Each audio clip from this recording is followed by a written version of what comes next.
한마디로 말해서 네, 오늘은 종반으로 향하고 있는 국정원 적폐 수사에 대해서 얘기를 한번 해보겠습니다. 서초동 감식반장 김프로. 오늘은 월요경제학 시간으로 예측에 대한 다양한 경제학적 연구들을 소개해드리겠습니다. 이완배 기자의 경제의 속살.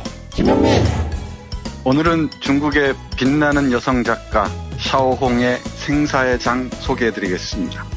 정선태 교수의 오늘을 읽는 책. 오늘은 문재인 대통령의 중국 방문 성과에 대해 말씀드리겠습니다. 김성회의 답, 정, 너. 김용민 브리핑. 잠시 후 시작합니다.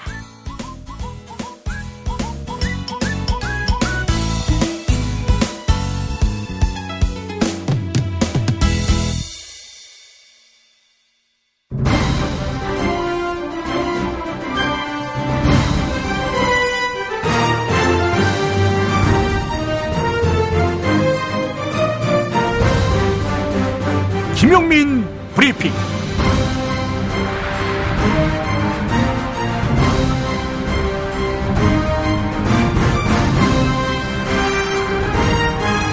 (2017년 12월 18일) 월요일입니다. 조선일보의 원전 사수 노력이 눈물겹기까지 합니다. 오늘 조선일보는 일면에서 임종석 대통령 비서실장이 아랍에미리트연합 왕세제를 만난 이유가 원전 때문이다, 이렇게 단언했습니다. 그 근거가 무엇이냐? 우리나라가 수주한 바라카 원자력발전소 건설 사업의 총책임자 아랍에미리트연합 원자력공사 이사회 의장이 임종석 실장과 아랍에미리트 왕세제가 만나는 자리에 배석한 사진입니다. 이 한 장으로 조선일보는 아랍에미리트연합이 한국 문재인 정부의 탈원전 정책에 대해 불만을 갖고 있고, 그래서 임종석 실장이 다급히 나라와 사정을 설명했다는 이야기를 풀어냈습니다. 이뿐 아닙니다. 25조면 될 원전 대신 100조가 드는 신재생에 문재인 정부가 돈을 쓴다는 기사를 같은 일면에 배치했습니다. 원전 사수의 운명을 건 신문, 이런 조선일보를 일면만 보고 단정하겠습니다. 조선일보처럼 국민의 안위와 에너지의 미래는 관심 없고 핵 마피아로부터 받을 광고 수익에 혈안이 된 신문, 조선일보를 끊읍시다. 오늘부터 문통방통이 달라집니다. 문재인 대통령 성대모사의 달인으로 통하는 이상목 씨를 영입해서 문 대통령의 가상 정치 상담실로 꾸밉니다. 끝까지 빠짐없이 애청해 주시기 바랍니다. 광고 스킵하지 마시고요. 오늘의 주요 뉴스 만나보겠습니다.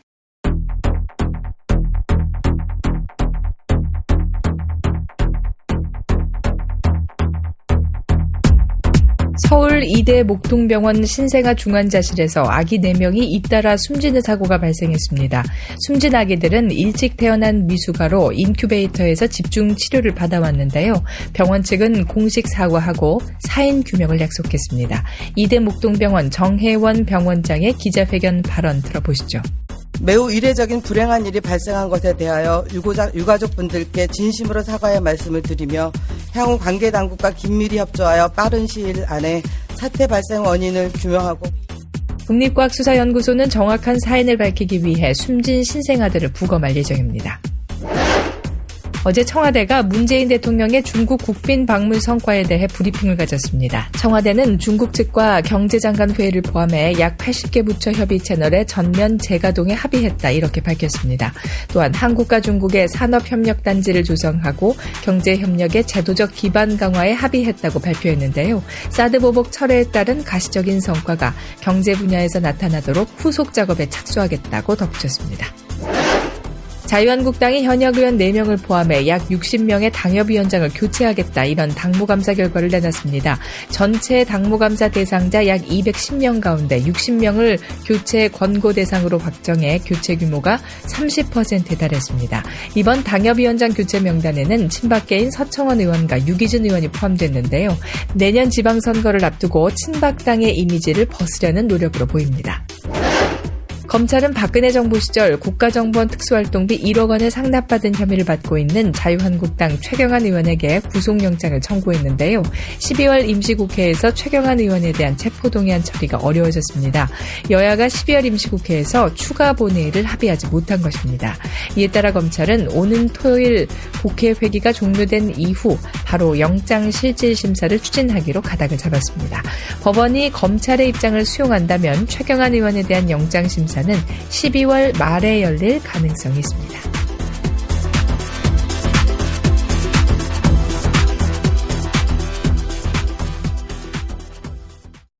공익제보자를 보호하는 가장 쉽고도 중요한 방법은 공익제보자의 신분이 노출되지 않도록 하는 것입니다. 그러나 우리 법은 변호사나 비영리단체를 통한 대리신고제를 인정하지 않아 제보자의 신분 보호를 어렵게 합니다.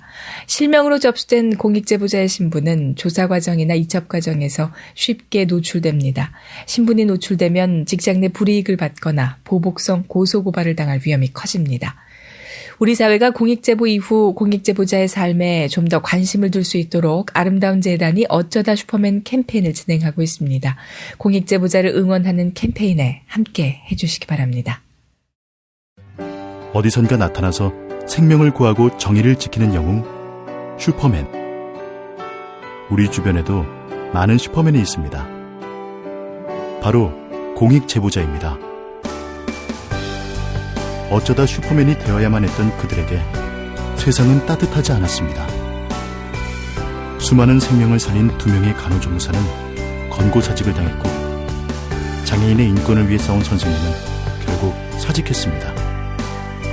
어려움을 감내하고 있는 슈퍼맨들에게 이제 우리가 감사를 전해야 할 때입니다. 시민사회 지지 캠페인 어쩌다 슈퍼맨에 함께해 주세요. 아름다운 재단.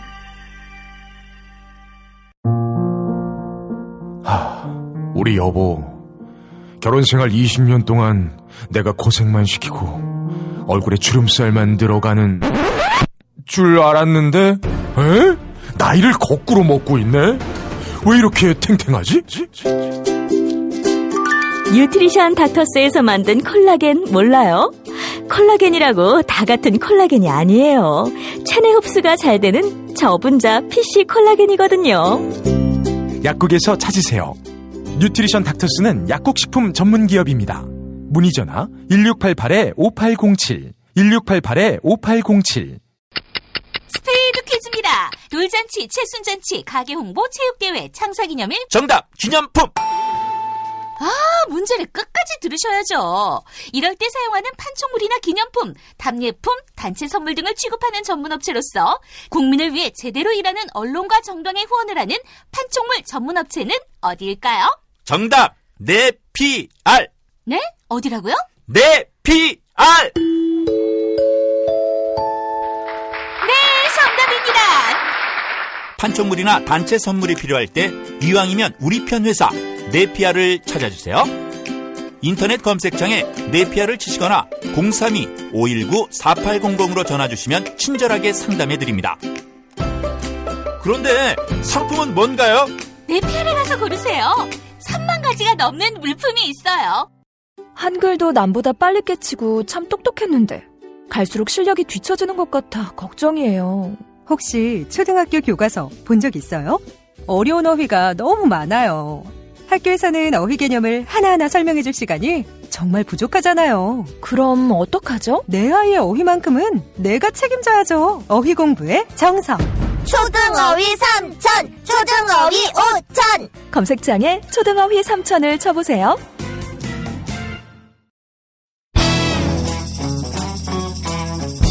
서초동 감식반장 김프로.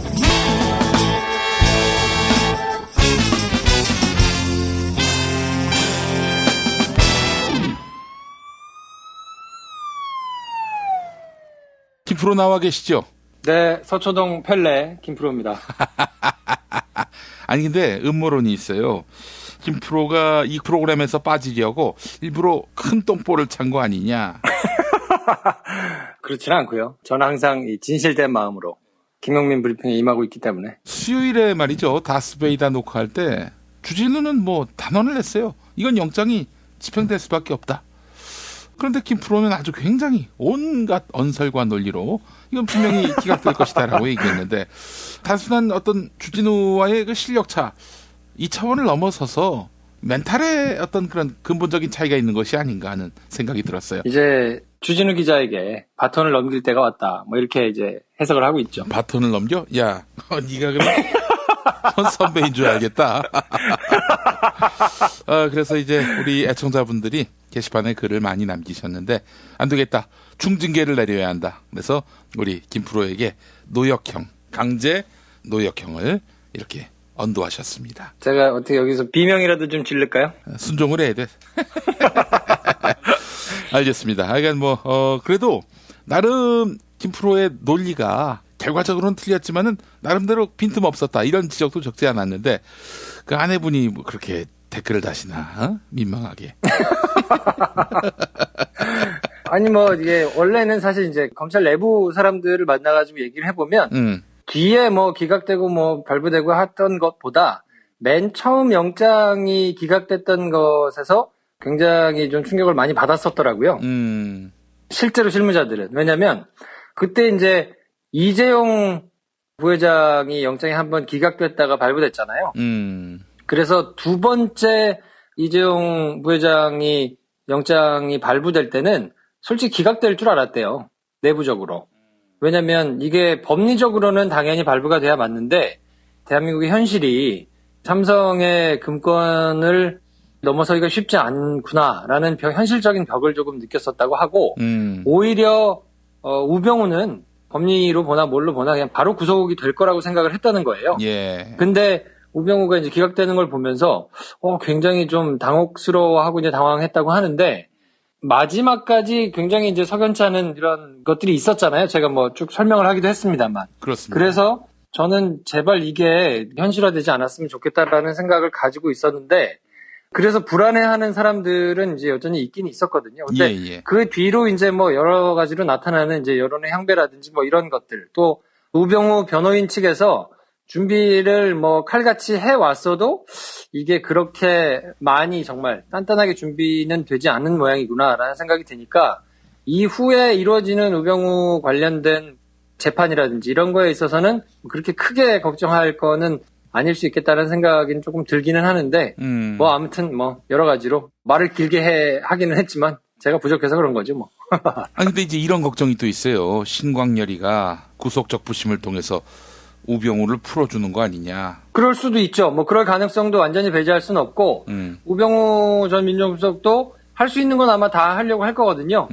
그래서 구속적 부심을 해서 만약에 김관진 전 국방부 장관하고 똑같은 결과가 나온다 그러면 제가 앞서서 뭐 단언하면서 얘기했던 그런 내용이 그대로 적용된 거라고 보시면 무리가 없을 것 같아요. 아, 그러면은 그럴 가능성도 있다. 글쎄요. 근데 법원이 이제 승부수를 한 번 던졌었기 때문에 똑같은 승부수를 또 던지기가 쉬울 것이냐. 근데 사실 논리적으로 보면 말은 조금 안 되는 면이 좀 있기는 하거든요. 왜냐하면 범죄 사실이 소명이 됐고 중한 범죄고 또 실형이 예상이 되기도 하고 뭐 이런 상황인데 증거인멸의 우려가 있기 때문에 영장을 발부한 거잖아요. 예. 근데 앞서 뭐 김관진, 임관빈 이런 사람들은 증거가 이미 확보됐기 때문에 그래서 풀어준 거라고 이제 상충되는 결과들이 나왔으니까 지금부터 나오는 거에 대해서는 사실 어떤 일관된 흐름과 기준을 적용해가지고 뭐 이러니까 당연히 기각이고 이러니까 당연히 발부고 이렇게 나오기가 약간 조금 어려운 상황이거든요, 지금은. 그래서 지금 귀에 걸면 귀걸이고 코에 걸면 코걸이고 좀 약간 이런 상황이라서 상황은 조금 봐야 되겠습니다만 그래도 제가 볼 때는 승부수는 한 번으로 족하지 않겠나 싶고 만약에 진짜로 김관진과 똑같은 방식으로 구속적 부심을 신청해가지고 그게 받아들여져서 사정 변경이 전혀 없는 상황에서 지금 또 나온다 그러면 그러면 앞서 제가 개거품을 물면서 얘기했던 그 일련의 시나리오들이 거의 사실이다 이렇게 봐도 무방한 거 아닌가 싶은 생각이 드네요. 예. 아니, 국민들이 더 뜨겁게 뭉쳐가지고 적폐들이 확실하게 청산될 수 있도록 MB까지 감옥에 보낼 수 있도록 힘을 모아야 한다. 막판 뒷심이 필요하다. 이런 말씀이죠? 네, 끝까지 관심을 놓지 않고 계속해서 보고 또 목소리를 내고 여론이 좀 이거에 민감하게 반응하고 있구나라는 것을 알려줄 필요가 있고요. 그게 그냥 불편한 일이라고 생각하시지 마시고 계속해서 관심을 좀 갖는 게 필요합니다. 왜냐하면 이게 재판까지 넘어가서 최종적으로 형이 확정되고 그래서 적폐 수사가 완전히 종지부를 찍어야 끝나는 일이거든요. 예. 그리고 그것으로 이제 많이 무너졌던 것들이 새로운 사람이 들어와서 제도를 다시 복원하는 일이 굉장히 지난하고 오래 걸리는 작업이기 때문에 예. 그냥 수사가 진행돼가지고 구속됐다 이러고 기분 좋다 하고 끝나가지고 놔두면 나중에 가서 뭐 무죄 나오고 다 이렇게 망가지고 뭐 이럴 가능성도 있기 때문에 아무튼 좀 번거롭기는 하지만 모두가 끝까지 관심을 가지고 계속 지켜봐야 된다라는 말씀을 드리고 싶습니다. 예, 알겠습니다. 국민들의 관심과 문제 의식이 계속 살아 있어야 한다는 말씀 새겨 듣겠습니다. 자, 오늘 어떤 얘기 해볼까요? 네, 이제 국정원에서 시작된 적폐 수사. 국정원 이제 TF에서 뭔가 많은 자료들이 나와가지고 이제 수사가 시작이 됐었잖아요. 예전에 국정원 대선 개입 사건으로 국정원 수사를 열심히 했지만 그때는 검찰이 수사 의지도 없었고 수사팀만 수사 의지가 있고 검찰의 수뇌부를 비롯해가지고 뭐 법무부, 청와대 이쪽에서 아주 결사적으로 반대를 하고 수사를 못하도록 했기 때문에 그때 조금 이루어지던 수사가 멈추고 그냥 사그라드는가 싶었는데 국정농단 사건이 드러난 이후로 이제 국정원발 적폐 수사가 시작이 돼서 한참 이제 진행이 되어 왔는데 거의 종반부를 향해서 이제 시닫고 있거든요. 이번 주부터 시작해가지고 국정원 관련된 관계자들이 줄줄이 이제 재판이 시작이 됩니다. 그래서 원세훈 전 국정원장하고 이종명 전 국정원 3차장 국고 손실 혐의로 첫 공판 준비기일이라고 그러는데 보통 이제 재판을 하면 본격적인 재판이 열리기 전에 변호인과 검사가 모여가지고 이 사건의 쟁점이 어떻게 되고 그래서 증거들은 어떤 거를 낼 거고 이런 이제 조금 거칠게 말해가지고 가르마를 탄다고 할까요? 요약하고 정리하는 이런 재판을 하거든요. 그거를 공판 준비기일이라고 하는데 이 준비기일에는 당사자가 나오지 않아도 되거든요. 그래서 보통은 당사자들이 안 나와요. 그렇지. 그리고 그냥 변호사들만 나와가지고 쟁점 정리하고 판사하고 이렇게 딱 셋이 모여가지고 저걸 하는데 그 재판이 이제 시작이 되니까 원세훈 전 국정원장이 법정에 다시 모습을 드러내는 게 한 넉 달 만이거든요. 예. 징역 4년을 지난번에 이제 선고받고 법정 구속된 이후에 한 110일 정도 만에 법정에 이제 모습을 드러내는데 이 재판을 시작으로 해가지고 굉장히 많은 재판들이 이제 줄줄이 열리거든요. 지금까지 국정원이 불법 정치 관여 혐의로 이제 검찰에서 이제 재판에 넘겨진 사건이 남재준, 이병기 전 국정원장 등을 비롯해가지고 한 27명 정도 됩니다. 예. 이 중에서 이제 구속영장이 발부돼가지고 구속된 사람이 18명이니까 거의 뭐 한 3분의 2 정도가 이제 구속이 됐다고 보시면 되고. 예, 예. 그래서 요 사건들이 이제 쭉 수사를 한참 진행돼서 이게 이제 재판이 막 시작되고 있는 거니까 국정원발 적폐 수사가 이제 거의 후반부로 접어들었구나라고 보시면 될 것 같고요. 여기서 이제 재판을 계속 단단하게 이어가가지고 실형이 선고가 되고 제대로 된 처벌을 받는 거는 이제 후반부라고 보시면 되겠죠. 예. 이제 검찰이 한참 법정에서 이제 막 다투기도 하고 변호인들하고 이제 설전을 벌여가지고 진행이 될 텐데 수사를 해서 이제 새로운 것들을 캐내는 작업들은 어느 정도 종반에 접어들었다. 이렇게 보셔도 무리가 없을 것 같습니다. 아, 근데 말이죠. 이 정도면은 많이 한 겁니까? 아니면은 아직 국민들의 의문은 국정원의 그 악행이 겨우 이 정도뿐인가 하는 생각을 갖는 국민들이 많을 것 같아요. 뭐 그러실 수는 있는데요. 우리가 지금 지난 1년 동안 겪은 사건들이 너무 어마어마한 사건들이 많이 터져가지고 사건에 대해서 상대적으로 조금 둔감해진 면이 좀 있기는 있어요. 예. 근데 지금 밝혀낸 내용들이 검찰이 지난 3개월 정도 수사를 해가지고 성과를 낸 거거든요.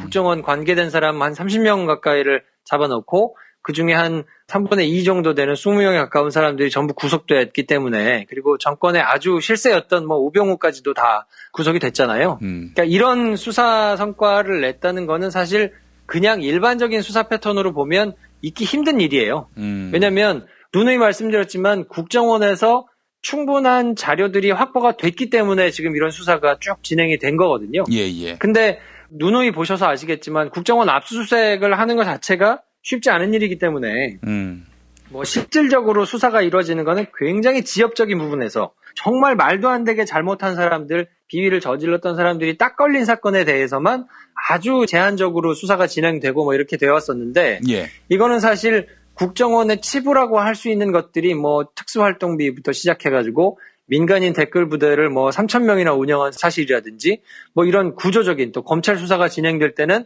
아예 세트장을 마련해놓고 거기다가 빈 사무실인 것처럼 속여가지고 국가기관을 농락하거나 뭐 이런 치부들이 그냥 굉장히 낱낱이 다 드러났기 때문에. 잠깐만 여기서 욕 좀 하고 가겠습니다. 씨발 새끼들.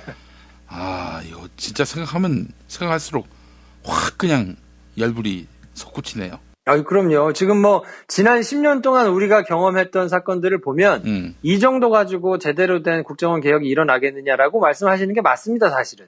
하지만 현실적인 거를 또 이제 무시할 수는 없으니까 지금 드러난 사건만 가지고도 충분하지는 않지만 그래도 굉장히 큰 국정원의 구조적인 범죄 행위에 해당하는 것들은 다시 재건하고 시스템을 정비하고 할 수 있는 물꼬를 튼 정도의 의미는 있지 않나 싶고, 물론 여전히 국정원 내부에서도 이제 자기네들끼리 이렇게 세력 다툼이 있을 거란 말이에요. 예. 여기서 뭔가 자기가 했던 나쁜 짓들을 조금이라도 덜어보고 라인을 잘 잡아가지고 좀 살아보려고 이제 막 노력하는 사람들이 분명히 왜 없겠습니까? 예. 그렇기 때문에 이제 구조적인 개혁을 하는 데는 굉장히 오랜 또 시간이 걸리기는 할 테지만 아주 대표적이고 정말 썩을 대로 썩어가지고 국정원의 존재 자체, 그러니까 국정원이 원래 있어서 해야 되는 역할을 아예 그냥 망가뜨리면서 국정원 자체가 힘이 빠지는 이런 것들을 뭔가 좀 도려내고 되돌리기 위한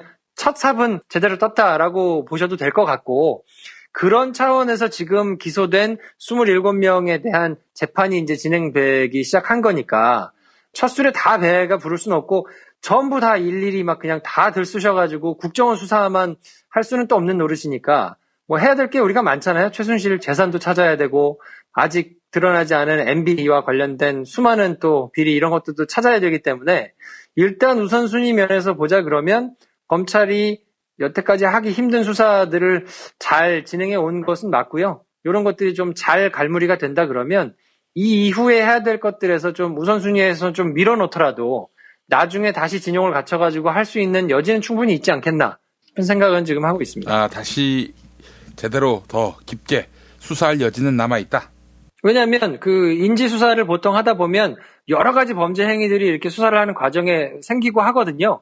근데 그런 걸 그냥 덮어놓고 지나가는 게 아니고 다 관리해 놓습니다. 캐비넷에서 가지고 있기도 하고 요거는 지금은 아니고 사건이 조금 더 진행된 다음에 뭐 해야 되겠다라고 이제 가지고 있기도 하고 하기 때문에 지금 모든 것을 다 했을 때 끝내는 것이 꼭 정답은 아닐 수 있거든요. 예. 그러니까 국정원장들도 지난 정부에 있었던 사람들이 전부 다 지금 문제가 됐고 그 이전에 원세훈 국정원장 같은 경우는 실형도 받았고 뭐 이랬기 때문에 지금 국정원 자체가 굉장히 본래 해야 될 일들을 못하고 지내왔다는 것은 누가 봐도 명확하잖아요.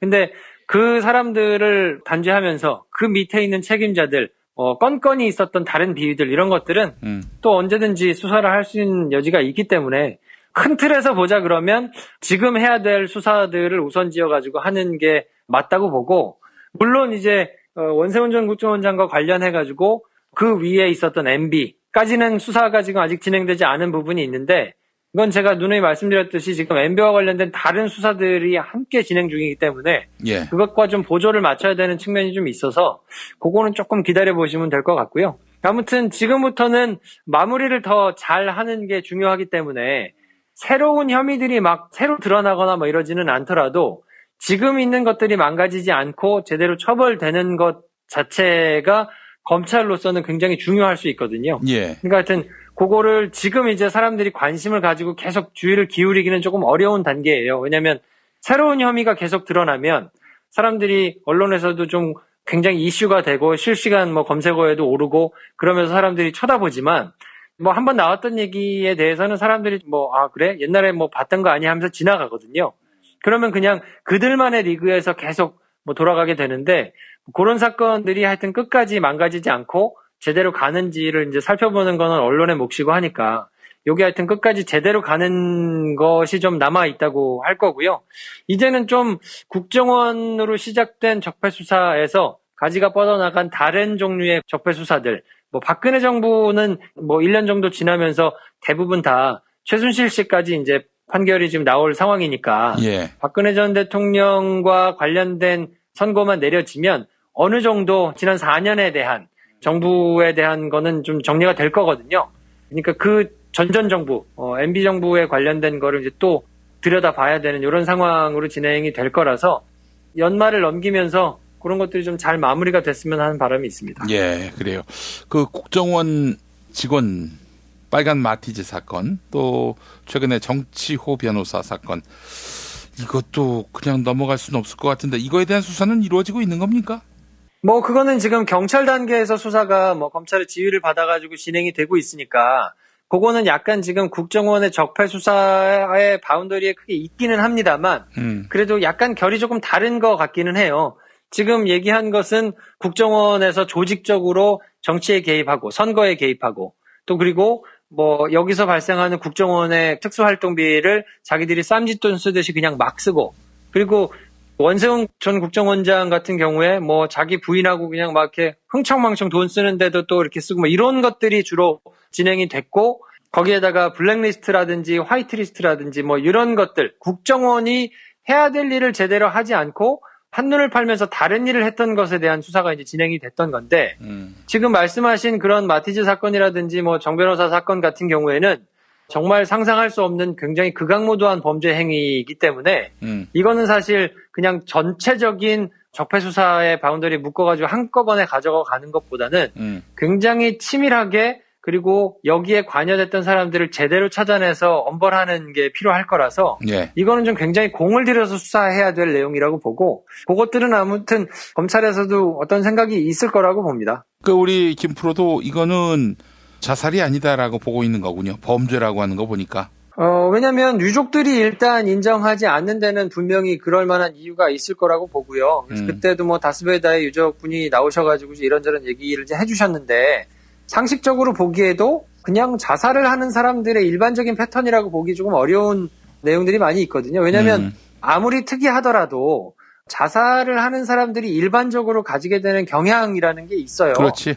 왜냐하면 모두가 자살을 처음 해보는 거잖아요. 자살을 막 2번, 3번 이렇게 해서 경험이 쌓인 사람은 없는 거 아닙니까? 그러니까 일생일 때 처음 해보는 일이라서 모든 사람들이 처음 해보는 것에는 가지게 되는 일정적인 경향이 있거든요. 그리고 이제 취재를 하면서 봐도 자살을 하는 사람들에게서 나타나는 특징, 그리고 자살을 한 사람의 유가족들에게서 나오는 특징, 뭐 이런 것들이 있는데, 마티즈 사건도 그렇고, 정 변호사 사건도 그렇고, 여러 가지로 밝히는 내용들을 보면, 이거는 좀 꼼꼼히 들여다봐가지고 수사를 해봐야 될 내용이다라고 자살 취재를 했던 사람이든지 아니면 사건을 많이 봤던 사람들은 뭐 일반적으로 그렇게 얘기를 하는 사건이니까 이거는 좀 들여다보는 게 맞는 것 같습니다. 검찰이 잘 수사할 수 있을 거라고 보세요? 그것도 결국은 이제 언론의 몫이라고 봐요. 사람들이 왜냐하면 어느 정도 피로도도 있고 검찰 내부에도 수사 의지를 가지고 제대로 하려는 사람들도 물론 있지만 검찰 내부에도 기득권을 누리면서 그냥 좋은 게 좋은 거라고 지나온 적폐 세력이라면 적폐 세력인 그런 뭐 무리들도 분명히 있을 거거든요. 예. 그러니까 이걸 어떤 사람이 맡아서 어떻게 수사를 하느냐에 따라서 결과 자체가 이제 180도 달라질 수 있기 때문에 이거는 사건이 어떻게 진행되는지를 언론에서 하여튼 계속 관심을 가지고 계속 지켜보고 있다는 사인을 좀 보내줘야 될 필요가 있는 것 같습니다. 알겠습니다. 자, 김 프로 오늘 고생하셨습니다. 네, 내일 뵙겠습니다. 이거 귀한 거니까 꼭 갚아. 이게 드디어 들어왔어. 상쾌한 아침을 위한 군뱅이. 다음날 막 속이 안 좋고 막 머리 아픈 상황이 지속이 되면 술 마시는 사람들은 진짜 고민이거든요. 그런 분들을 위해서 상쾌한 아침을 위한 술친굼이 창조됐습니다. 술친굼 먹으면 술자리에서 완전 날아다니잖아. 음주 생활의 퀄리티가 달라진다니까. 어쩐지 하느님이 술만 내리실 리가 없습니다. 이 연말 회식도 술친굼만 있으면 걱정 없어. 연말 회식 절대 강자 술친굼. 술친굼 공식 쇼핑몰 회원만을 위한 추가 증정 이벤트를 확인하세요. 네이버에 술친굼을 검색하세요. 충남 금산의 넓은 인삼밭. 정성농장을 일군 농부아버지 이정열 씨. 자연은 노력한 만큼 내어준다. 그 자연의 마음을 알기에 정성농장을 더불어 일구는 아들 이성규 씨도 아버지에게 배운 것처럼 정직하고 또 성실하게. 정성농장 홍삼은 인삼 재배부터 가공 판매까지 모두 책임지고 있습니다. 그래서 대한민국 1등 품질을 자부합니다. 검색창에 정성농장 홍삼을 검색해주세요. 정성농장 홍삼. 전화문의는 010-9754-6972. 다이어트도 건강도 맛도 포기할 수 없다. 비타샵 그린 스무디 다이어트. 성공적인 체중 조절의 열쇠는 식사법과 운동입니다. 이제 하루 한두 끼 비타샵 그린 스무디 다이어트로 바꿔 드세요. 비타샵 그린 스무디 다이어트는 동결 건조한 수십 가지 국내산 채소 곡물과 3가지 단백질, 비타민, 미네랄, 식이섬유로 만든 맛있고 건강한 체중 조절용 조제식품입니다. 1522-6648 혹은 비타샵을 검색해주세요.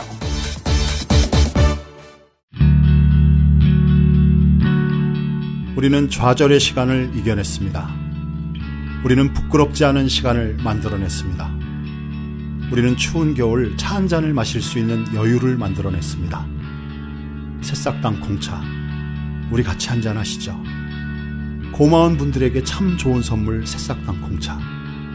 전창걸몰닷컴에서 티백2+1 행사 진행 중입니다.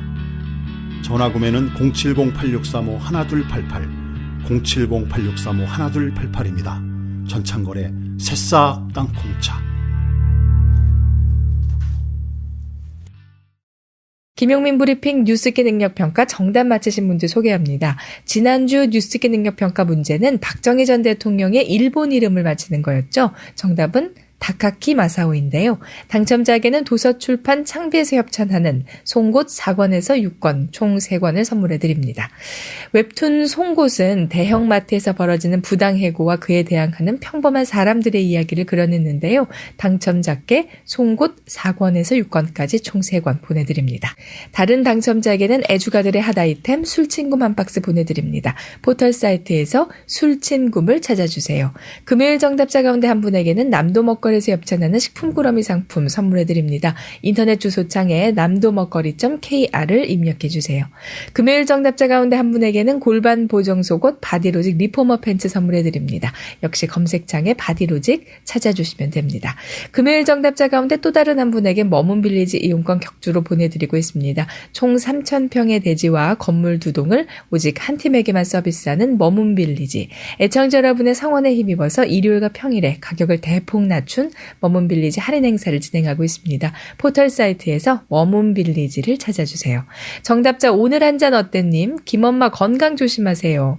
정지둘마미님, 코너 하나하나가 정말 버릴 것이 없네요. 황선홍 명모님, 정선태 교수님의 기행문 시리즈 재밌게 들었습니다. 송고님, 최순실은 반역죄로 다스려야 합니다. 주니어보드님, 오카모토 미노루라는 이름도 있죠. 문통방통 끝말잇기 당첨자께는 별을 따다 구운 과자에서 만든 강릉 두부도넛 선물해드립니다. 주문전화 0336462668, 인터넷 주문 베이킹파머.co.kr입니다. 지난주 문통방통 끝말잇기 시작 글자 패배의 배였는데요. 당첨자 김형관님, 끝말잇기는 패착. 바른정당과의 통합은 안철수의 패착이죠. 김용민 브리핑 뉴스기 능력평가, 오늘도 많은 참여 부탁드립니다.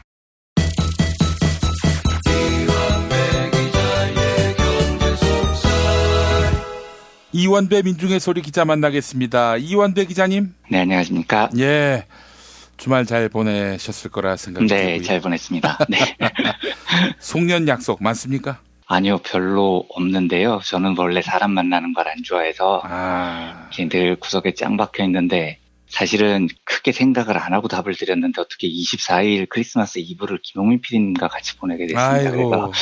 우리 벙커원 교회 교인들하고 머문빌리지, 우리 스폰서죠, 머문빌리지에서 함께하기로 했습니다. 정말 너무 좋은 자리, 많은 분들이 기대하고 있는데요. 저는 굉장히 긴장하고 있습니다. 아니, 거기서 뭘 하실 게 아니라 같이 이제 먹고 즐기는 그런 크리스마스 이브죠. 뭐 거기 가서 설교 듣고 그런 게 어디 있습니까? 그래도 어쨌든 교인분들을 너무 오랜만에 만나는 거여서. 네, 우리 교인분들은 뭐 여타의 그런 교인들하고는 달리 굉장히 수준 높으신 분들이라고 얘기하면 부담을 느끼실 것 같아서. 여타의 교인분들은 어떻게 되는 건가요? 수준이 낮은 거지. 네. 네, 농담이고. 저는 아무 말씀도 안 드렸습니다. 우리 교인분들은 굉장히 자유주의를 추구하는 분들이라서 뭐 만나시면은 코드가 맞다, 이런 생각을 딱 하실 거라 믿습니다. 알겠습니다. 좀 떨리는 마음을 기대하는 마음으로 바꾸고 성탄 전야에 가서 찾아뵙도록 하겠습니다. 네, 그래요. 우리 이완배 기자님 사람 만나는 걸 별로 안 좋아한다고 하셨는데 아이고 그 회식이 업무의 일환이자 또 핵심이기도 한 기자 생활을 어떻게 하셨어요? 그래서 제가 기자 생활을 할 때 인사고과가 안 좋았습니다. 술도 좀 마시고 사람들도 좀 만나고 해서 친한 취재원들을 만들어야 되는데 저는 항상 이게 골방에 처박혀 있어서 취재 기자로서는 정말로 뛰어나지 못했죠. 네, 그래서 저는 사실은 현장에서 이렇게 사람들을 만나고 헤집고 다니는 주진우 기자님이나 이런 분들 보면 굉장히 놀라워요. 저 같은 성격은 절대로 할 수 없는 일들을 그렇게 끈질기게 해내시는 분들. 그리고 사실은 진실은 현장에서 나오는 경우가 굉장히 많거든요. 사람들이랑 부딪히면서요. 예. 이제 제가 그러질 못해서 그런 건 저에 대한 굉장히 좀 뼈저린 반성 같은 건데 성격이 안 바뀌더라고요. 저하고 똑같으시네요. 저도 어디 사람들하고 어울리는 게 부담이 되는 거예요. 저녁에 누가 만나자 밥 먹자. 밥 먹는 자리인데 부담스러우면은 이거 어떻게 좀 힘들다고 아프다고 뻥을 치고 빠져야 되나 뭐 그런 생각할 때도 있고. 근데 그게 조금 힘드신 게 사람들은 김용민 PD님을 그렇다고 생각을 안 하시죠. 근데 저는 두세 번 뵙고 나니까 그게 확 느껴지더라고요. 김용민 PD님께서 막 사람들 만나고 전혀 즐기시지 않는다는 걸 저는 아는데 네. 아마 일반적인 청취자분들은 김용민 PD님이 그러시다는 걸 몰라서 조금 힘드실 것 같기도 합니다. 저는요. 근데 저만 그런 게 아니더라고요. 정말 많은 분들이 회식 문화 이런 것들을 안 좋아하시는데 어떤 분 같은 경우 뭐 이런만 되면 알만한 분인데 이분은 연말에 송년회 모임이 싫어서 지방으로 이사 가신 분도 있어요. 공지영 작가님 말씀하시는 거 아닙니까? 그렇습니까? 저 방송에서 김용민 PD님께서 이야기하신 걸 저는 읊은 겁니다. 그래요? 아니 근데 보니까 공지영 작가님이 아니라 조기숙 교수님이시더라고요. 예. 저는 방송에서 들은 이야기를 그대로 했습니다. 어디 가서 그런 얘기 했는지 모르겠지만. 네. 뉴스관장에서 하셨습니다. 뉴스관장에서. 그거 듣는 사람 있습니까? 저는 한 주도 안 빠지고 다 들었는데요. 너무 재밌어서요. 아니 저 말고는 누가 있다고. 아니 저는 김수민 평론가님 너무 좋고요. 이승원 평론가님도 너무 좋고요. 물론 그중에 김용민 PD님 말씀을 제일 즐겨 듣지만 어쨌든 좀 그 프로그램 너무 재밌습니다. 그렇군요. 그 듣는 분도 있었네요. 제가 몰랐습니다. 자, 그나저나 연말에 이런 회식이 스트레스이신 분들 이분들과 함께 송년회를 한번 했으면 좋겠어요. 굉장히 신선한 아이디어시네요. 동병상련의 정을. 네. 그래서 조만간 한번 제가 번지 한번 치겠습니다. 송년회가 싫은 분들이 함께 모이는. 네, 저도 송년회가 싫으니까 그 자리에는 꼭 참석하겠습니다. 예, 알겠습니다. 네. 자, 오늘 어떤 얘기 해볼까요? 예, 월요경제학 시간이죠. 그래서 오늘 월요경제학 시간으로 예측이라는 주제를 좀 다뤄볼까 합니다. 예. 제가 이 주제를 고른 건 원래 지금 일요일 오후 10시 한 50분쯤 녹음을 하고 있는데요. 예. 제가 8시까지 계속 준비했었던 건 로버트 슐러라는 행동경제학자에 대한 이야기였습니다. 슐러는 굉장히 뛰어난 행동경제학자고요. 투기라는 주제에 대해서 굉장한 업적을 남긴 학자입니다. 그래서 제가 목금 이틀 동안 비트코인 이야기를 드려서 맥락이 맞는 것 같아서 한 3시간 전만 해도 지금 로버트 슐러를 이야기 드리려고 준비를 하고 있었는데 결과적으로는 슐러를 다음 주로 미루겠습니다. 근데 제가 주제를 급하게 바꾼 이유는 이 슐러를 소개하는 문장을 쓰면서 이 슐러가 귀신 같은 예측력으로 유명해진 경제학자입니다. 예, 그래서 이 슐러에 대한 별명이 세계 최고의 예측가, 위기 예언자 이런 별칭이 있어요. 근데 이제 이걸 쓰다가 갑자기 주제를 바꿔야 되겠다라고 생각을 했습니다. 왜냐하면 저도 이제 오늘 나오는 브리핑 일부를 굉장히 기다리고 있습니다. 올해 이재용 5년형을 정확히 맞춰서 팟캐스트계에서 돗자리계의 정상에 오르신 김 프로께서 이제 오늘 상당히 뭔가를 좀 수습하셔야 하는 날이죠. 그러니까 우병우 불구속에 대해서 상당히 세게 이야기를 하셨고 3대 이유를 거론하시면서 이제 소설이라고 본인이 표현을 하셨는데요.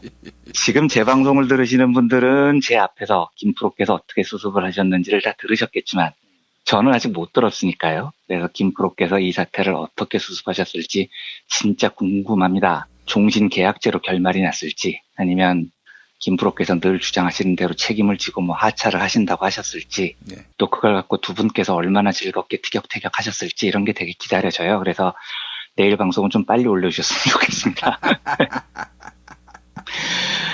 그래서 이 이야기가 생각이 나서 예측이라는 걸 주제로 한번 경제학적인 연구를 좀 소개해 드려볼까 합니다. 예. 결국 예측이라는 건 통계와 논리를 기반으로 한 촉과 숫자의 콜라보 같은 거라고 표현을 하죠. 예. 그리고 예측은 경제학적으로 굉장히 중요한 영역을 차지합니다. 실제로 수많은 경제학자들이 이 예측에 틀려서 망한 학자들도 굉장히 많습니다. 특히 주가나 환율 같이 숫자를 예측하는 경제 전문가들 사이에서는 이게 너무 맞추기가 어려워서 그냥 가만히 있는 게 제일 적중도가 높은 예측이다 이런 말까지 있을 정도예요. 그래서 증권가에서는 시계가 멈춰 있으면 최소한 하루에 2번은 맞는다 이런 말도 있어요. 그냥 가만히 있으면 하루에 2번은 맞는 거죠. 세계 경기를 예측하는 전문가 중에 굉장히 유명한 사람인데 닥터 둠이라는 별명을 가진 사람이 있습니다. 마크 파버라는 사람인데요. 이 사람은 스위스 취리 대학교에서 경제학 박사학위를 받은 경제학자이기도 합니다. 그런데 파버는 굉장히 영향력이 큰 금융회사의 오너입니다. 마크 파버 리미트라는 홍콩에 있는 유명한 금융회사의 설립자고요. 예. 이 회사는 한국을 비롯해서 특히 아시아권 금융시장에서 예측력이 굉장히 뛰어난 회사로 알려져 있습니다. 근데 이 사람이 예측하는 걸 보면 허구한 하는 얘기가 아우 다 망해요. 여기에 투자하면 망해요. 저기에 투자하면 망해요. 이런 식으로 입만 열면 망한다를 입에 달고 다니는 사람입니다. 그래서 파버 박사 이 나라 주가는 어떨 것 같습니까? 아유 곧 망해요. 저 나라 주가는요. 아유 저기도 망하죠. 맨날 이러고 다녀요. 그래서 하도 예측이 비관적이어서 이 사람 별명이 닥터 둠 앤드 글룸인데 보통 이제 줄여서 닥터 둠이라고 부르는데요. 예. 이 둠이 죽음, 파멸 뭐 이런 뜻입니다. 예. 그리고 글룸은 우울함, 침울함 이런 뜻이죠. 이게 별명으로 붙었을 정도입니다. 그러니까 사람들은 사실 이 파버가 너무 비관적인 예상을 좋아해서 약간 비아냥거리는 듯이 닥터 둠이라고 부르는데 정작 파버는 이 별명을 굉장히 좋아해요. 그래서 자기가 발간한 잡지 이름도 글룸 앤드 둠 뭐 이렇게 이름을 지은 사람입니다. 근데 이제 기자들은 어떻게 하냐면 이 파버의 예측이 무조건 비관적이니까 자기가 쓴 기사에 설득력이 있게 하기 위해서는 시장이 좋을 때는 이 사람한테 전화를 안 해요. 어차피 파버는 안 좋은 얘기만 할 거니까요. 내일 망해 이런 대답밖에 안 해요. 대신 시장이 굉장히 안 좋아지면 무조건 다 파버한테 전화를 겁니다. 그러면 이제 파버가 봤지? 내 말이 맞잖아. 내가 안 좋아진다고 했잖아. 뭐 이제 이런 대답을 들을 수 있는 거죠. 그래서 제가 아까 말씀드렸듯이 전문가들 중에는 그냥 무조건 좋다라고 하거나 무조건 안 좋다라고 하거나 하여튼 한쪽만 쭉 지키고 있으면 언젠가 한 번은 맞게 되는 겁니다. 근데 이런 사람들이 많아요. 그래서 무슨 예측을 하든지 일관되게 비관론을 쓰거나 낙관론을 쓰거나 이렇게 하라는 조언이 있기도 합니다. 사람의 예측이 하도 틀리니까요. 이런 경제학적인 연구도 있습니다. 이 연구는 프린스턴 대학교 경제학과 팀이 한 연구인데요. 버튼 말틸 교수라는 사람의 연구입니다. 랜덤 워크 이론이라고 해서요.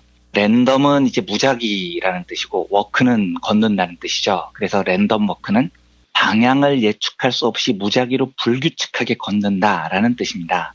이 말킬 교수가 이야기하는 랜덤 워크 이론은 주가, 주식의 가격을 예상을 할 때 주가라는 건 원래 랜덤 워크, 제 멋대로 움직이기 때문에 아무리 예측을 해봐도 하나도 소용이 없다라는 주장입니다. 그래서 만약에 이 사람의 이야기대로 주가가 아무 규칙 없이 무작위로 움직임을 보인다면 사람이 모여서 야 앞으로 주가가 오르겠냐 떨어지겠냐를 고민하는 것만큼 바보 같은 일이 없는 거죠. 아무리 머리를 써봐도 주가는 결국 제 멋대로 움직이니까요. 그래서 이 말킬 교수의 이론이 발표된 다음에 진짜 이 이론이 맞는지를 확인하기 위해서 1998년에 이 이론을 검증하는 첫 번째 실험이 진행됩니다. 주식 투자 전문가하고 원숭이하고 투자 대결을 붙인 겁니다. 이게 최초의 대결입니다. 그러니까 전문가는 고민 끝에 투자할 종목을 고르는 거고 원숭이 그냥 박스 안에 들어있는 아무 종목이나 막 집어내는 겁니다. 그런데 이제 이 실험이 우리가 알고 있는 것과는 다르게 말킬의 이론을 엎어버립니다. 투자 전문가가 승리를 해요. 사람이 이깁니다. 전문가의 승률이 61%로 나옵니다. 그래서 이때만 해도 사람인들이 이 결과를 보고 그럼 머리를 쓰는 사람이 원숭이보다야 낫지 하고 위안을 삼아요. 그런데 이제 이후에 계속되는 실험에서 인간의 100전100패에 가까운 패배를 합니다. 2000년 미국 경제일간지 월스트리트 저널이 무려 6개월 동안 장기간에 걸쳐서 주식 전문가하고 원숭이의 리벤지 매치를 벌였는데 충격적이게도 압도적인 승률로 원숭이가 승리를 거둡니다. 이후에 비슷한 실험이 계속 이뤄지는데 계속해서 동물이 이겨요. 우리나라에도 2002년에 침팬치하고 투자 전문가의 대결이 있었는데 침팬치가 이겼습니다. 근데 이제 이까지만 해도 괜찮은데 원숭이는 최소한 영장류니까요. 예. 근데 2009년에는 한 우리나라 증권사 주체로 전문가들하고 앵무새하고 대결을 붙인 적이 있어요. 그런데 여기서도 앵무새가 이깁니다. 그러니까 조류가 이제 인간을 이기는 지경에 이르죠. 예, 그래서 더 나가면 월드컵 같은 거 보면 펠레보다도 문어 적중률이 더 높다는 거잖아요. 그래서 이제 조류도 아니고 척추동물도 아니고 연체동물이 이제 사람보다 더 뛰어난 예측을 보인다라는 소리까지 나오게 됩니다. 예. 그런데 저는 이런 사례들을 보고 그래, 마이켈 교수의 주장대로 랜덤 워크니까 그러면 인간은 아무런 예측을 할 필요도 없어. 차라리 원숭이한테 맡기자. 이렇게 생각을 하면 저는 너무 많이 나갔다고 봅니다. 그러니까 실제로 통계학적으로 보면 아무리 뭔가를 잘 맞추는 사람도 예상이 50% 언저리에 머무르게 돼 있습니다. 그러니까 진짜로 뛰어난 예측가는 그 성공 확률이 한 60% 정도예요. 10% 정도밖에 차이가 안 벌어집니다. 그런데 통계학적으로 그 차이는 굉장히 큰 차이입니다. 그래서 어떤 사람의 예측이 틀렸다고 해서 그 사람의 능력, 분석력을 무시해서는 안 됩니다. 또 반대로요. 어떤 사람의 예측이 맞았다고 해서 그 사람을 신으로 모셔서도 안 되죠. 제가 생각하기에 정작 중요한 건 예측의 결과가 아니라요. 결과는 어차피 플러스 마이너스 10% 차이입니다. 예. 더 중요한 건 그 사람이 예측을 하면서 내놓는 논리입니다. 인간은 그 논리를 바탕으로 예상을 하는 거니까요. 예상은 맞을 수도 있고 틀릴 수도 있지만 그 논리가 적절하면 그 사람의 이번 예상이 틀려도 다음번 맞을 확률이 높아지는 겁니다. 아무리 뛰어난 예측가도 100% 다 맞추는 건 불가능해요. 그래서 뛰어난 예측가와 엉터리 예측가의 차이는 결국 논리에서 승패가 갈립니다. 그렇다면 우리가 누군가의 예측을 들을 때 결과만 보고 우와 저 사람 돗자리다 진짜 끝내준다 이러면 안 되는 이유는요. 여기에 대한 굉장히 흥미로운 경제학 사례가 있습니다.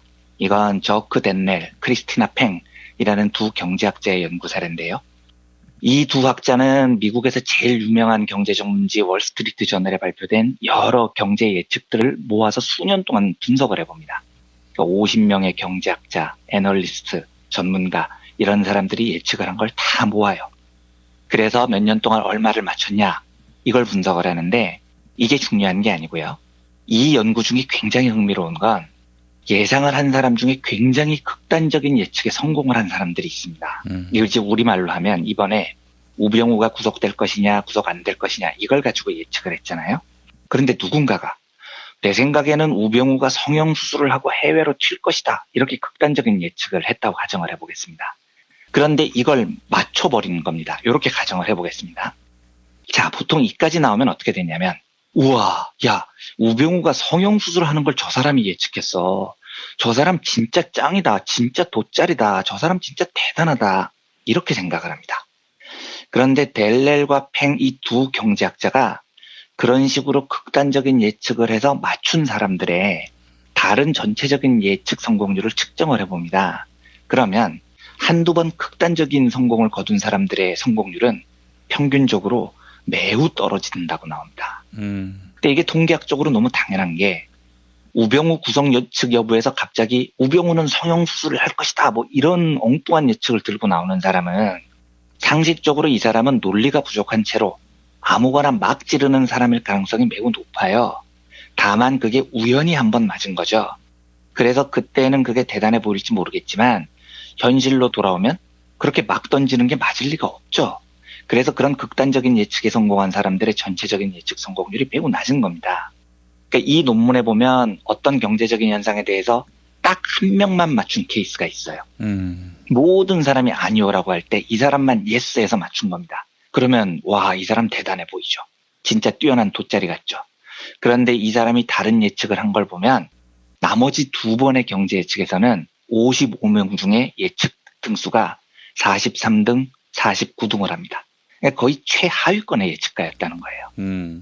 그래서 한두 번의 예측의 결과보다도 그 사람의 논리가 중요하다는 이야기가 이런 뜻입니다. 그런데 왜 이 예측가들이 자꾸 극단적인 예측을 시도하냐면 이런 이유가 있습니다. 지금 세상에는 예측을 하는 사람이 너무 많죠.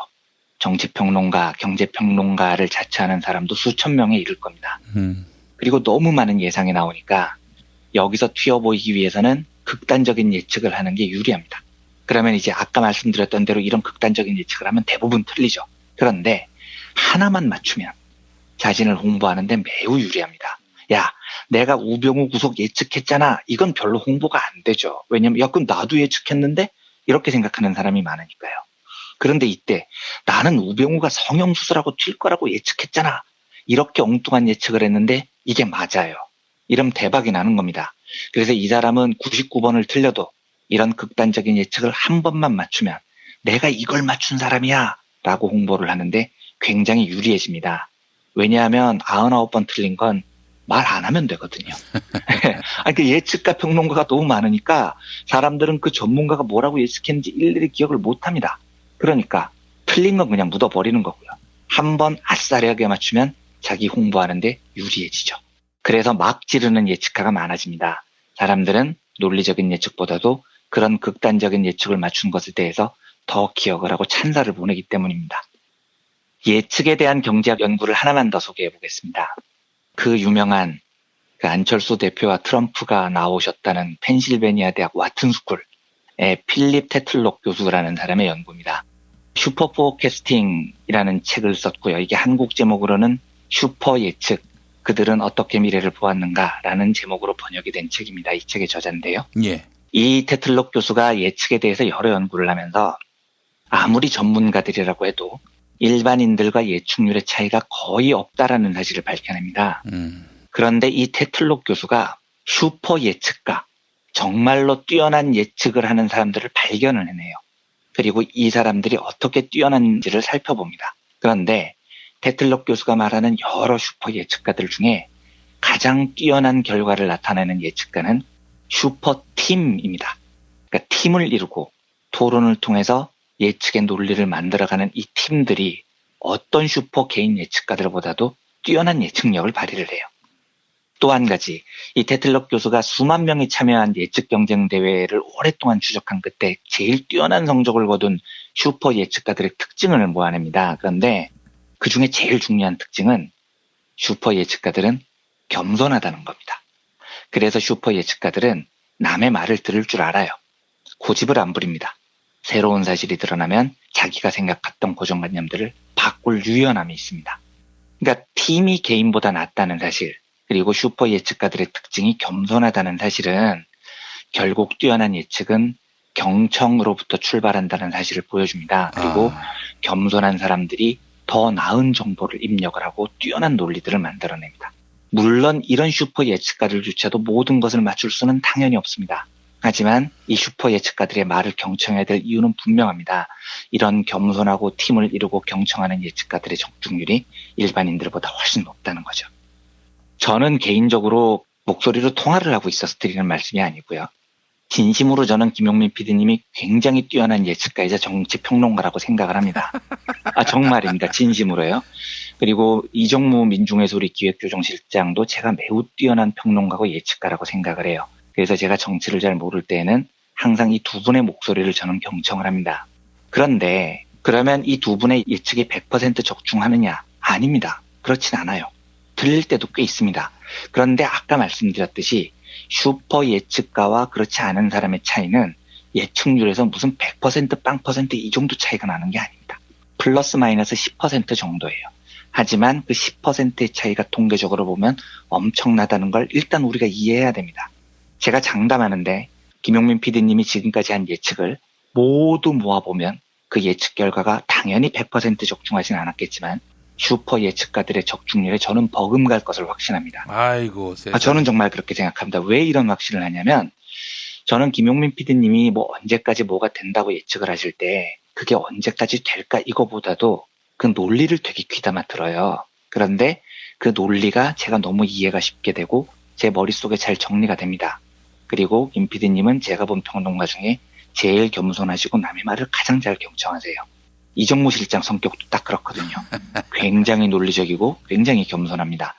그런 사람들이 바로 테틀록 교수가 이야기하는 슈퍼 예측가의 자질인 겁니다.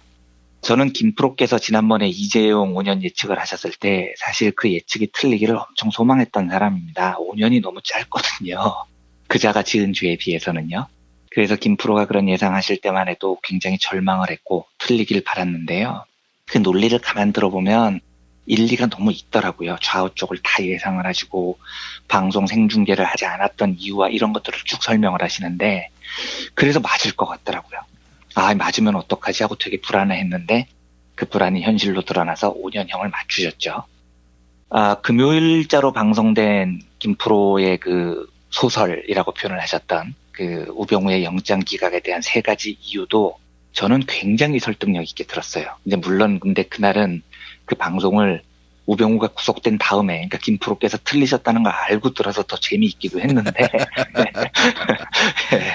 저는 김프로를 실제로 딱 한 번 뵀지만 1시간 넘게 통화를 한 적이 있습니다. 그래요? 예, 그때 통화를 한번 해보니까 이분도 굉장히 열린 길을 가지고 있고 사람들의 이야기를 겸손하게 듣는 분이구나라는 느낌을 받았어요. 그래서 저는 김프로가 하시는 예측력을 굳건히 신뢰를 합니다. 우병우 구속을 받고 틀리는 건 정말 아무것도 아닌 거죠. 예. 모든 슈퍼 예측가들도 많이 틀리는 겁니다. 제 앞 코너인 서초동 감식반장이 어떻게 마무리되는지 진짜 궁금한데요. 네, 김프로께서 종신계약에 합의하셔서 앞으로 그 해안가 논리를 오랫동안 들려주셨으면 하는 소망으로 오늘 월요 경제학 시간으로 예측에 관한 여러 경제학적 연구들을 소개해드렸습니다. 예, 예측 관련해서 또 제가 생각나는 일이 있는데 정봉주 전 의원이 그런 말씀했습니다. 네.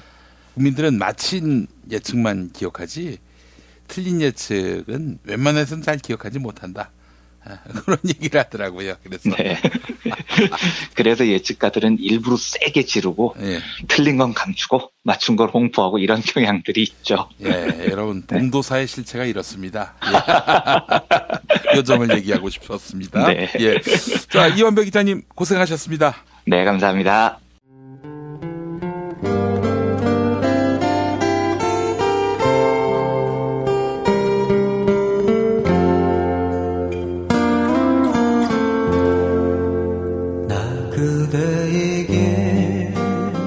뜨거운 여름이 가고 어느새 찬바람이 옆구리를 스치면 왠지 뜸해졌던 그리운 친구 생각나시죠?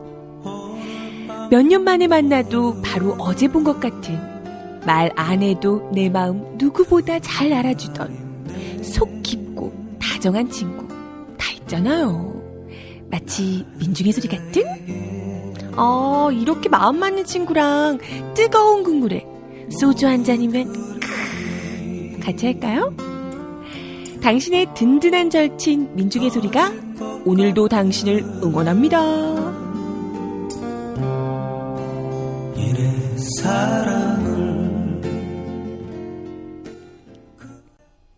민중의 소리 후원 전화 1661-0451 1661-0451 민중의 소리.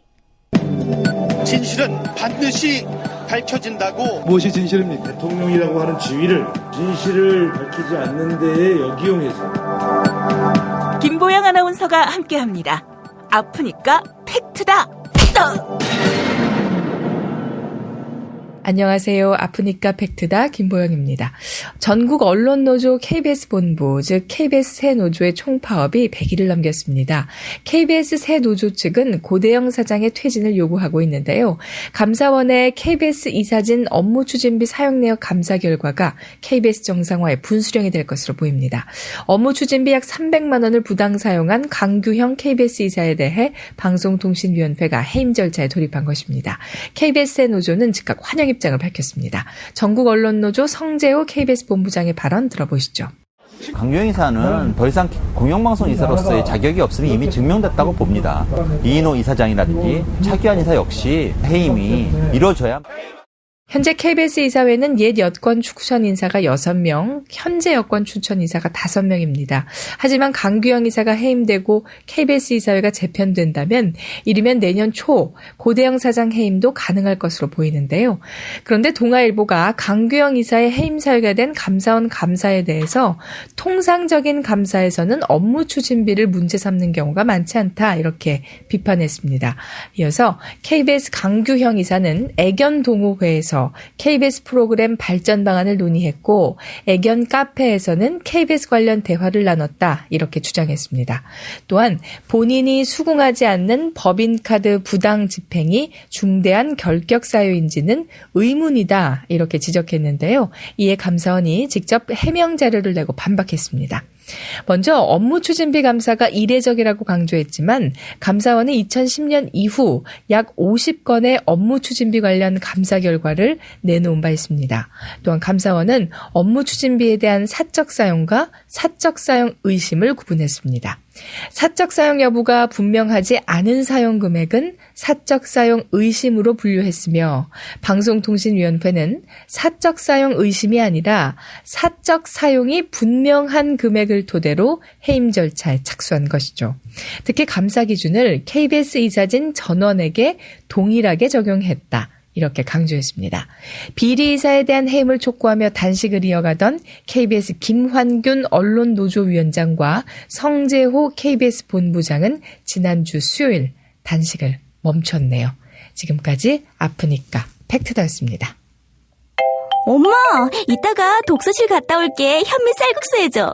여보, 우리 남도 여행 갔을 때 먹었던 나주곰탕 생각난다. 알았어. 내가 남도 먹거리 쇼핑몰에서 한 방에 해결하지. 남도 먹거리 쇼핑몰의 국민건강 프로젝트. 전통 방식 그대로 100% 한우 나주곰탕과 현미 쌀국수로 가족의 건강을 책임집니다. 남도 먹거리의 특판 4종 세트를 만나보세요. 다음 포털에서 남도 먹거리를 검색하시거나 주문 전화 1544-1669 1544-1669로 전화주세요.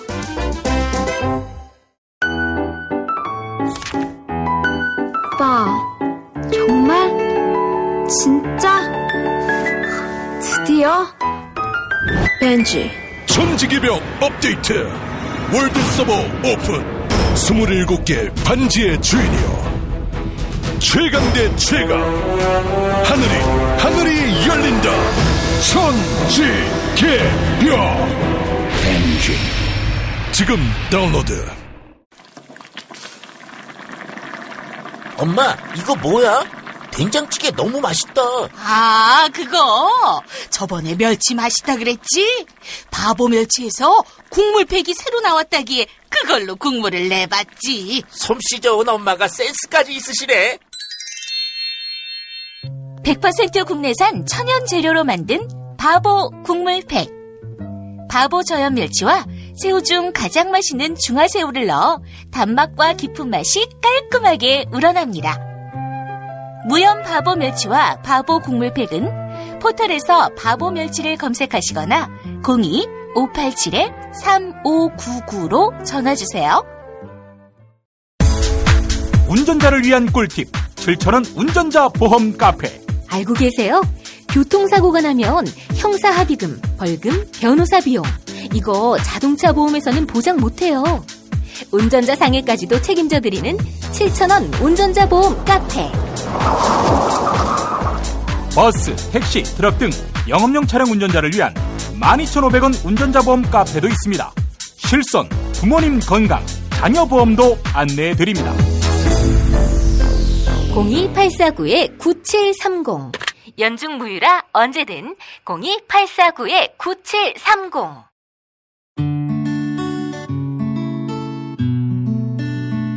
당신과 내가 좋은 나라에서 그 정의로운 나라 그곳에 산다면 난 그냥 좋아서 웃기만 할 거예요.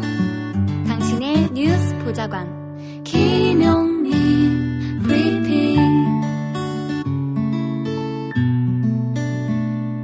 대한민국 뉴스 브리핑의 선두주자 김용민 브리핑. 계속해서 김보영 아나운서가 오늘의 날씨를 전해드립니다. 날씨를 전해드리겠습니다. 중부지방을 중심으로 새벽부터 내린 눈이 아침까지 집중적으로 내리겠습니다. 경기 동부와 영서지방에는 최고 7cm의 많은 눈이 내리겠는데요. 서울과 경기 서부 그리고 충북 북부에도 1에서 5cm의 눈이 오겠습니다. 그 밖에 충청도와 전북 그리고 경북 북부지방에는 1cm 안팎의 눈이 예상됩니다. 아침 기온 서울 영하 4도, 대전 영하 4도, 대구 영하 5도로 여전히 영하권의 추위를 보이겠습니다. 낮 기온은 서울 4도, 광주 8도, 부산 9도로 예상됩니다. 미세먼지 농도는 전국에서 보통 단계를 나타낼 전망입니다. 여기는 대한민국 브리핑 1번지 김용민 브리핑입니다.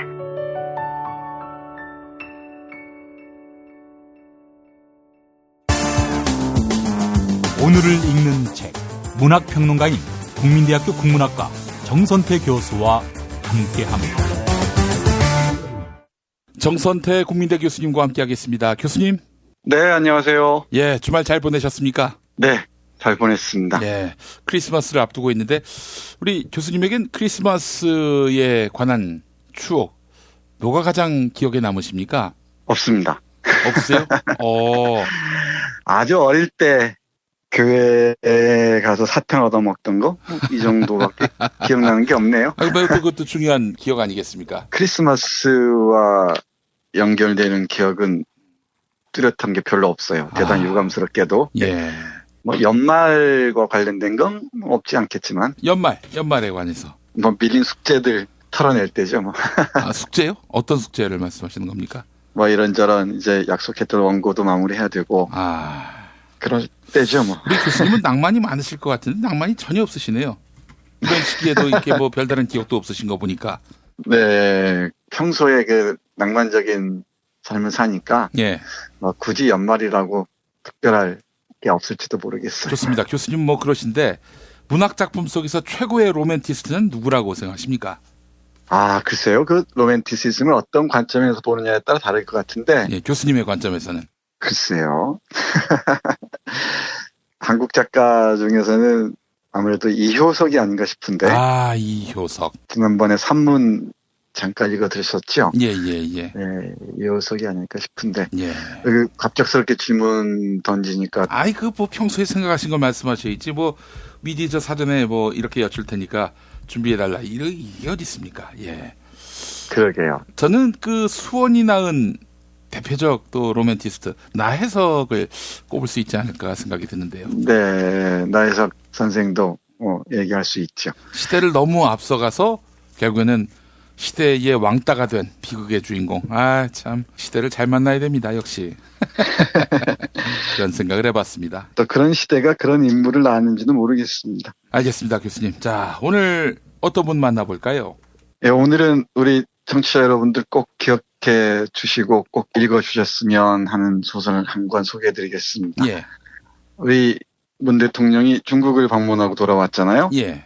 마침 방문하는 시기가 난징 대학살 80주기이기도 했고, 예. 또 충칭 상해 임시정부 청사도 다녀오고 했던 걸 봤는데, 이게 만약에 박근혜가 갔었어 봐요. 뭐 어마어마한 특집이 나왔을 겁니다. 진짜. 아니 못 갑니다. 그런 사람들. 아, 그렇죠. 하긴. 상상을 하지 못하죠. 근데 그 난징 대학살은 그야말로 세계적인 박건 중에 하나입니다. 예.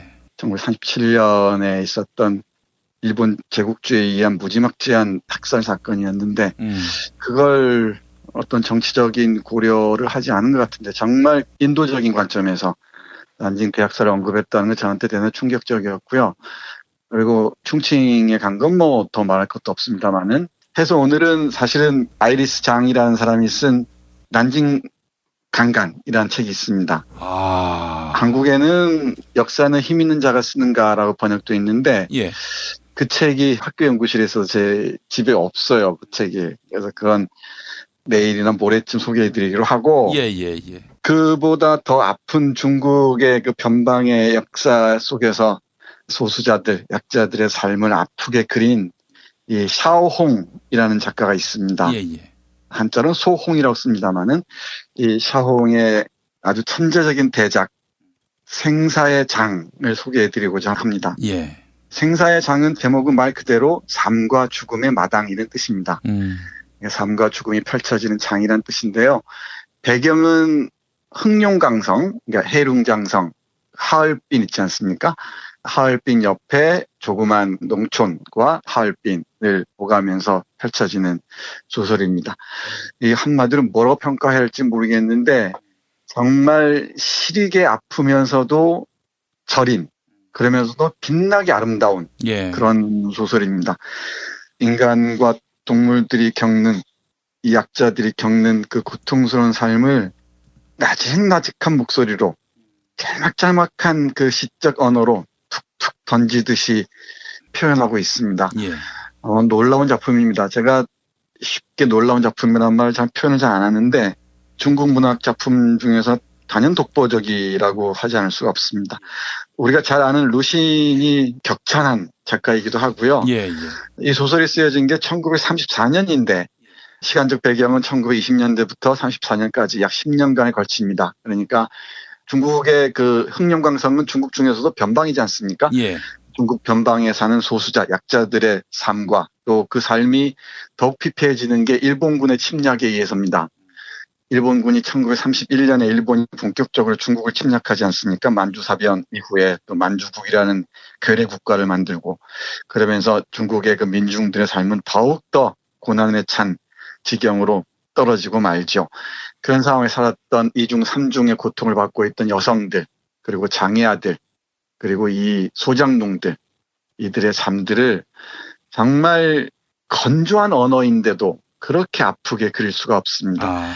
우리 김 PD도 꼭 읽어주셨으면 좋을 것 같습니다. 예. 간단하게 줄거리를 얘기하면 이렇습니다. 중국 해룡장성 근처에 조그만 농촌을 배경으로 해서 특별한 주인공이라고는 없다고 해도 과언이 아닙니다. 무슨 왕씨 아주머니도 등장하고 얼리반이라는 사람도 등장하고 그 아내인 곰보댁도 등장하고 웨잉이라는 아주 미모의 여성이 결혼해서 처절하게 죽어가는 모습이랄지 또는 진즈라는 한 여성이 남성에게 강간을 당하고 처절하게 삶이 괴멸돼가는 상황들을 정말 조용하고 낮은 목소리로 그려내고 있습니다. 예. 제가 말을 많이 하는 것보다 줄거리는 중요하지 않습니다. 예. 여기 고통스러운 역사 속에서 사회적 약자들이 이 민족이나 국가를 넘어서서 정말 한 인간으로서 얼마나 고통스럽게 태어나고 죽어가는가를 그리고 있다는 점에 주목해서 보시면 될 것 같습니다. 예. 17개 챕터로 이루어진 짤막짤막한 수필 형식의 소품문 형식의 소설인데요.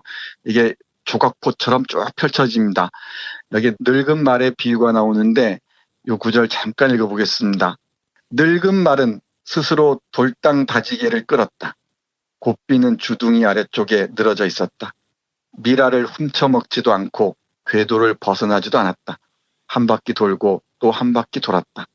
밧줄과 가죽띠가 차례대로 털 빠진 피부를 때렸다. 늙은 짐승은 소리도 내지 않고 그곳에서 홀로 움직이고 있었다. 이 소설에서 정말 빛나는 구절들, 눈에 띄는 구절들이 너무너무 많은데요. 여기 늙은 말의 비유가 압도적입니다.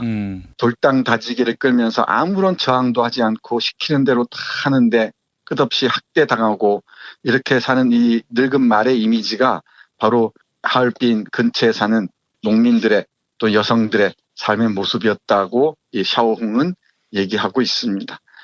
장편 소설을 읽을 때 이 호흡 때문에 잘 안 읽힐 때가 많은데요.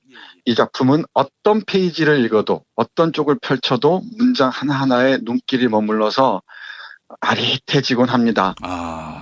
장편 소설 한 편이 전체가 시 같다고 표현하는 게 아마 맞을지도 모르겠습니다.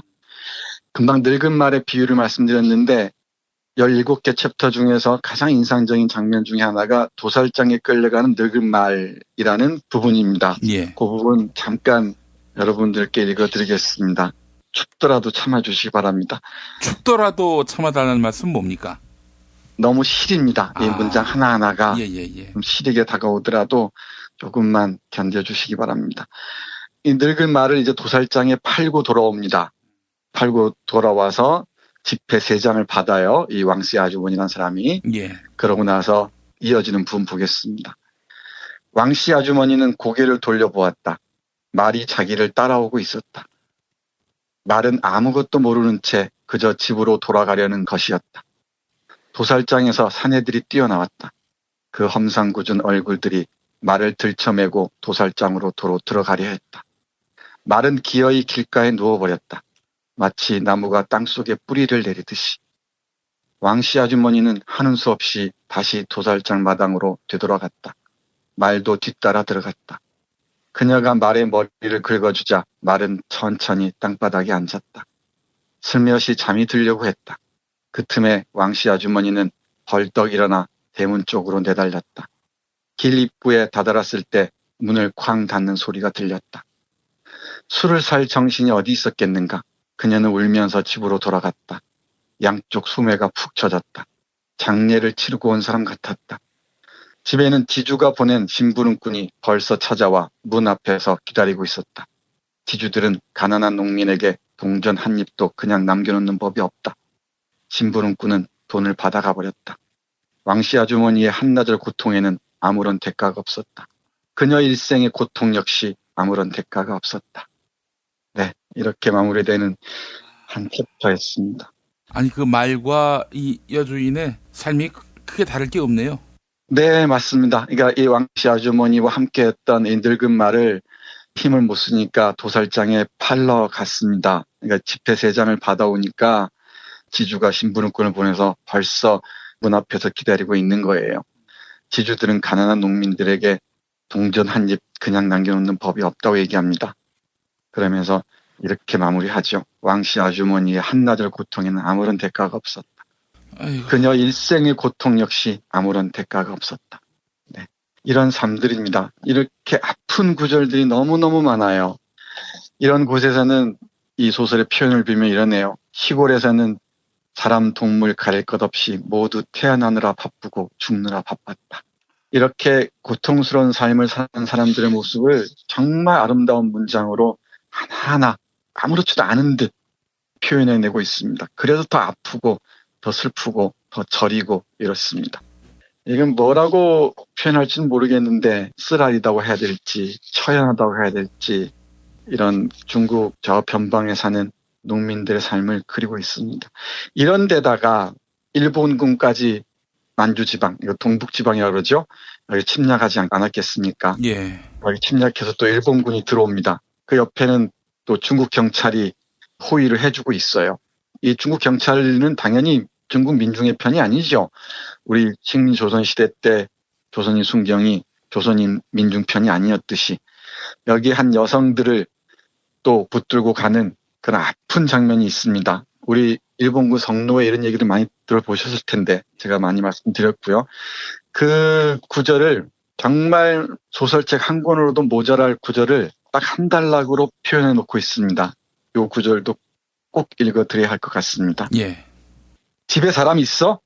그날 밤 일본군과 중국 경찰이 온 마을을 샅샅이 수색했다. 이제 왕씨 아주머니네 집 차례였다. 그녀는 대답했다. 무슨 사람 말이요? 없소. 그들은 코를 막고 방 안을 한 바퀴 돌아 밖으로 나갔다. 손전등의 푸른 광선이 어지럽게 번뜩였다. 울타리를 막 나가려던 찰나 철모를 쓴 일본군 하나가 중국어로 말했다. 저 여자도 데려가죠. 왕씨 아주머니는 그들이 말하는 것을 다 알아들었다. 여자는 못하러 데려가지? 그녀는 생각했다. 여자도 잡아다가 총살시키나? 저 여자는 됐어. 할망구잖아. 중국 경찰이 말했다. 중국인들 모두가 웃었다. 일본인들도 무작정 웃었다. 그들은 무슨 뜻인지도 모르면서 따라 웃는 것이었다.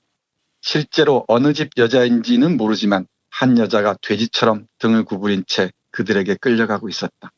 어지럽게 이리저리 비추는 손전등의 희미한 초록 불빛 속에서는 여자가 누구인지 알아볼 수 없었다. 살인문을 나서기도 전에 그들은 여자를 희롱하기 시작했다. 왕씨 아주머니는 일본군 철모의 손이 급히 여자의 엉덩이를 움켜쥐는 것을 보았다. 네, 일본군이 중국 경찰을 거느리고 와서 왕씨 아주머니네 집을 뒤지고요. 그리고 한 여성을 돼지처럼 끌고 갑니다. 그리고 가는 길에 일본군이 여자의 엉덩이를 움켜쥐면서 희롱하는 장면을 그리고 있습니다. 이렇게 그 당시의 사연들을 20년대, 30년대 중국 민중들의 고통스러운 삶들을 이렇게 샤오홍이라는 작가가 그려내고 있는 작품이 바로 생사의 장입니다.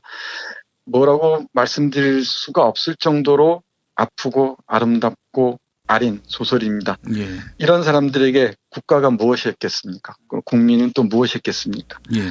태어나서 죽기 바쁜 사람들에게 이 민족이 무엇이니 국가가 무엇이니 또 묻기도 하고요. 예. 여기에 중국이라는 나라를 침략한 일본군은 물론이고 또 이들과 결탁한 지주들, 경찰들에 대한 비판들도 곳곳에서 읽을 수 있을 것 같습니다. 예. 남성들에게 혹독하게 고통을 받은 진실한 여성은 그렇게 얘기를 해요. 전 중국인이 원망스러워요. 그 외에 누구도 원망하지 않아요. 네, 이렇게 얘기를 합니다.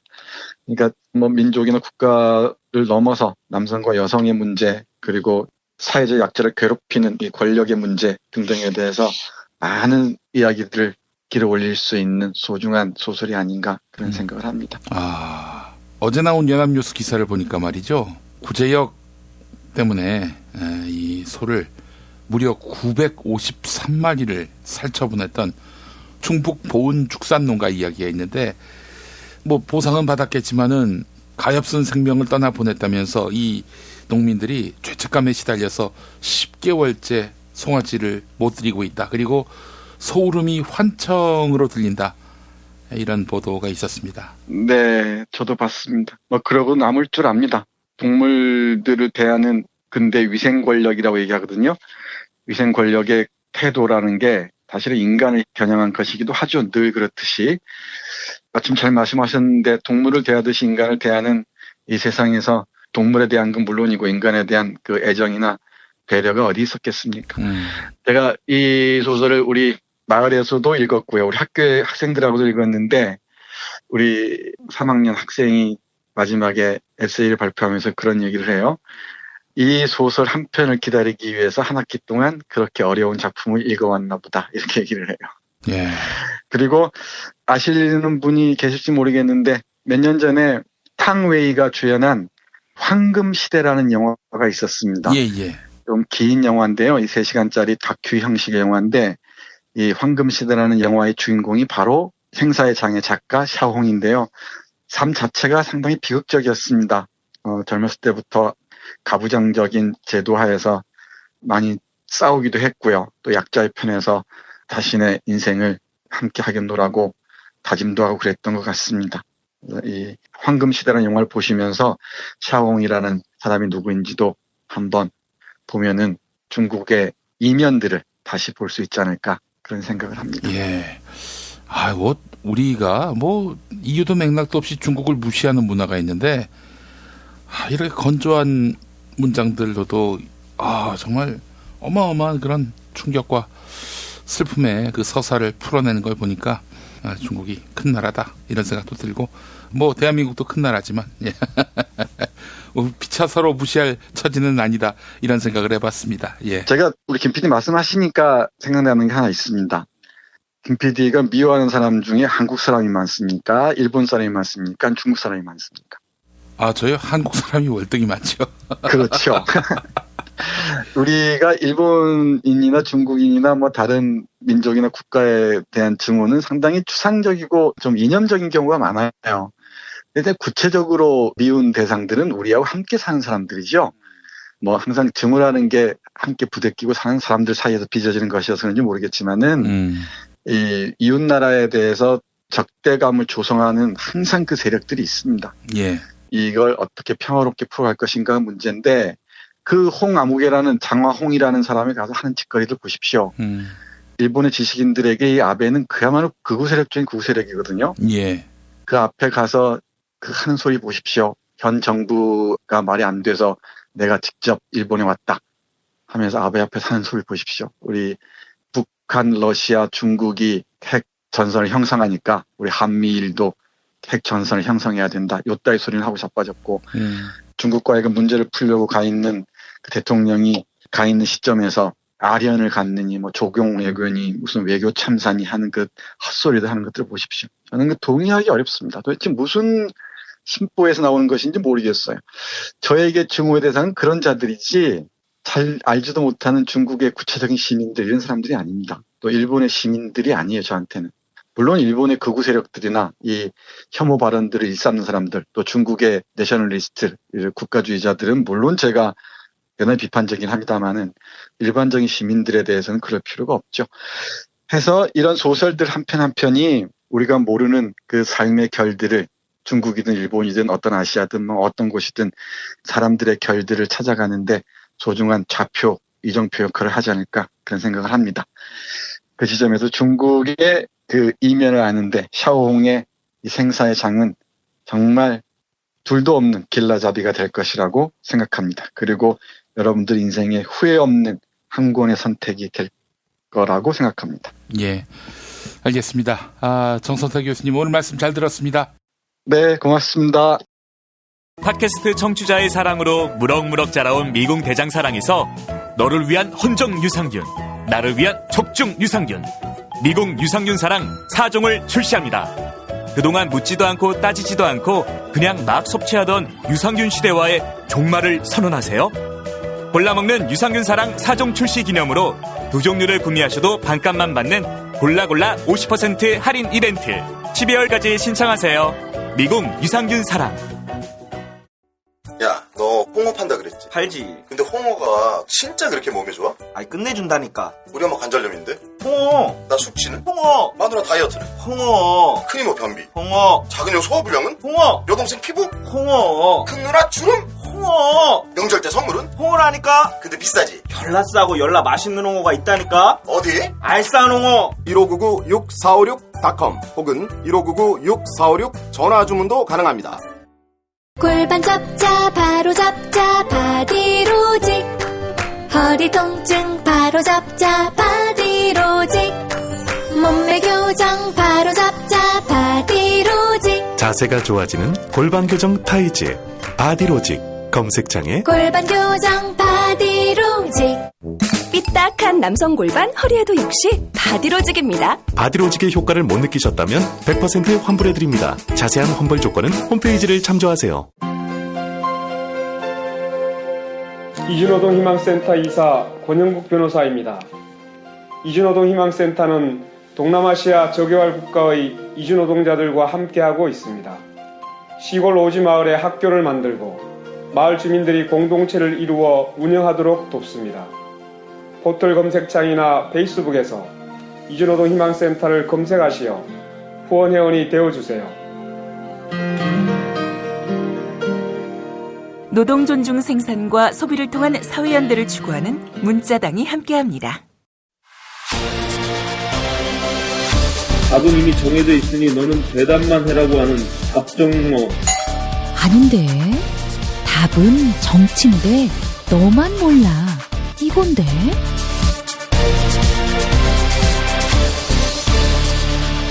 국민보좌관 김성회의 답정너.